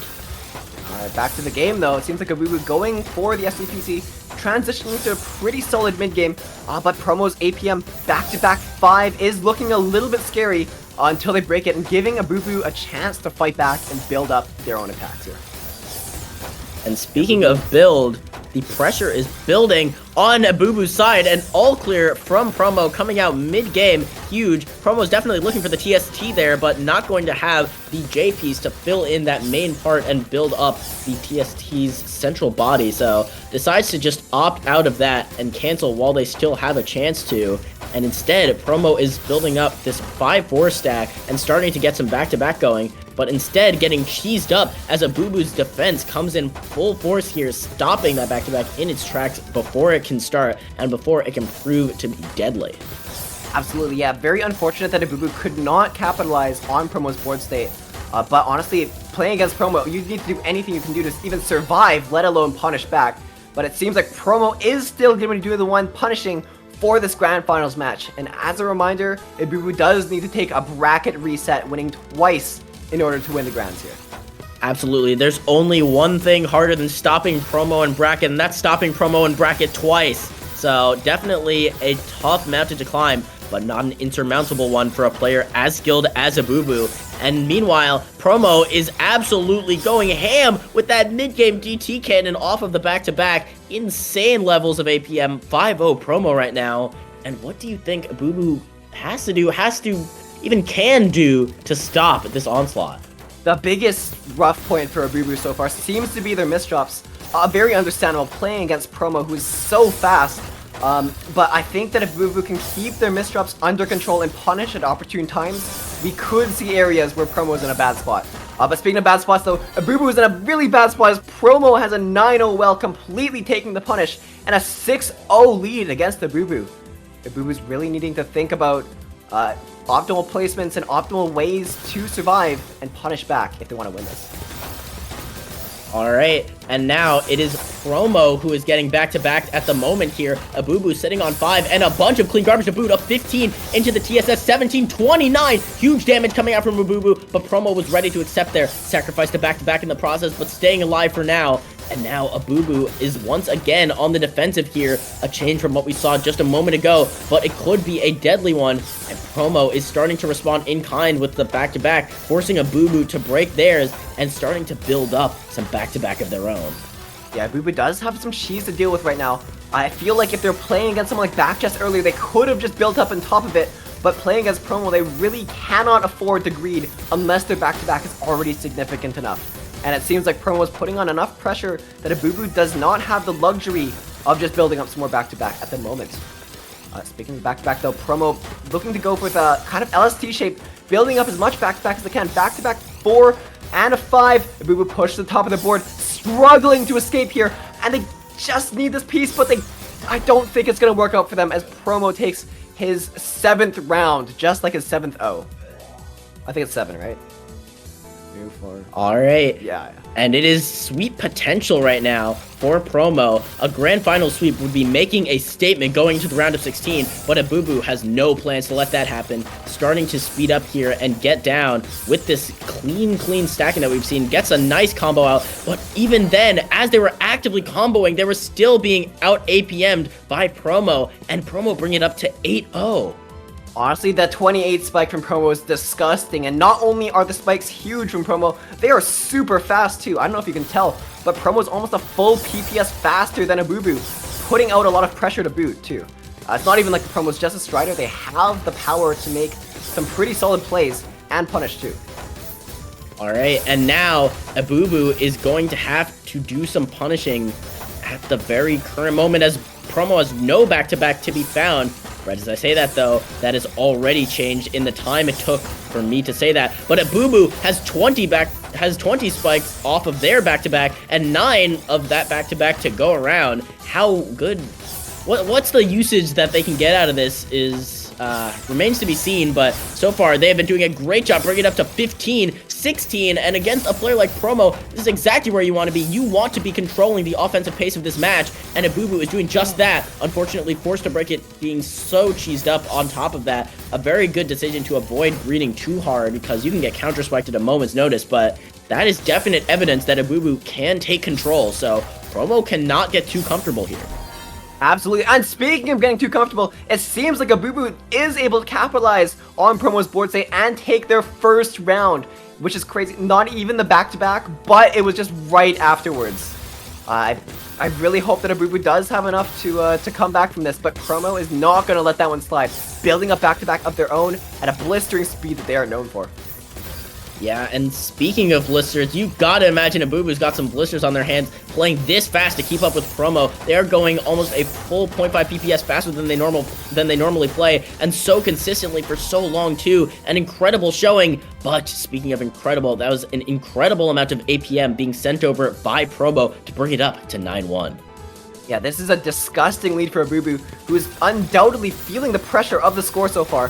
Promo probably in a pretty good place to punish. Abubu's all clear, unfortunately not doing enough, and Promo's spiking back real hard with a back-to-back 6 and 400 verses to take the match point. Alright, and Promo is 1 point away from proving why they are the 1 seed in Tetrio World Championships, and moving on as the Group A #1 to the round of 16. Can Abubu stop that, or will Promo prove to be too much of a titan to fall? Yeah, it seems like one player is going to be falling real soon. Promo back-to-back 9 to the top of the board, and Abubu's push up to the very top, and Promo is taking the game for the grand finals of Tetr World Championship Group A. Holy. All right. What a banger set to end it off on. And I mean, that was just wild. Like, Promo displayed such an incredible prowess of not only APM, but just awareness to adapt to the fact that Moose, thank you, adapt to the fact that Abubu was getting ready to send, and adapt to the fact that Abubu was getting back-to-back, and all of these changes they made in the macro to just be ready for what Abubu was getting ready for. Yeah, absolutely. You know, normally I would take it to our analyst, but I feel like just this game needs no further analysis here. Promo's APM was just a little bit too much for Abubu to handle in this one, but for sure it is not the last you're going to be seeing of these players, as this is just kind of, you know, determining their seeding and not the final games. But it's going to be very important coming forward, because seeding can be truly the difference between if you're playing seed 1 or you're playing seed 20. So absolutely. Yeah. And hey, I mean, that was an excellent showing by Promo. But speaking of Promo, I'm here to promote this awesome event. We are here with Tetrio World Championships, and if you would like to switch to promoting Tetrio World Championships yourself, you can do so by going to our exclamation point prize pool, getting yourself a nice keychain, which, by the way, we're almost out of, getting yourself a shirt, getting yourself maybe a mouse pad. There are lots of options available, and it is up to you whether you pick them up while supporting this event. Now, I'm not saying that buying the mouse pad is going to boost your APM, but, like, you never know. If Promo's on there, it might. But, all right. And yeah, so while this may be the end of Group A, it is far from the end of Tetrio World Championship, and in fact, there is another group going right now over on the Puzzle Kingdom stream, who I believe we will be checking in on momentarily. Yeah, until then, though, it has been a true honor to be on the Tetrio World Championships as a commentator. My name is Cabal. Thank you so much for coming out and supporting, watching. We see your kind words in chat, and we love them. Hopefully we see you all in the next one.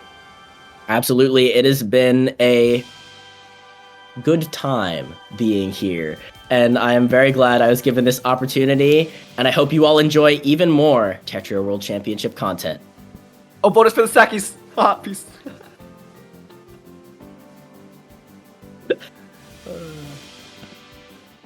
Okay, I've been informed we have a bit more time, but like, yeah, okay, the Stacky Awards coming up at the end of the year. Best commentator duo. If you enjoyed the stuff that Bad Goblin and I are putting out, please vote us. No, he rated already. You've been trolled. God damn it.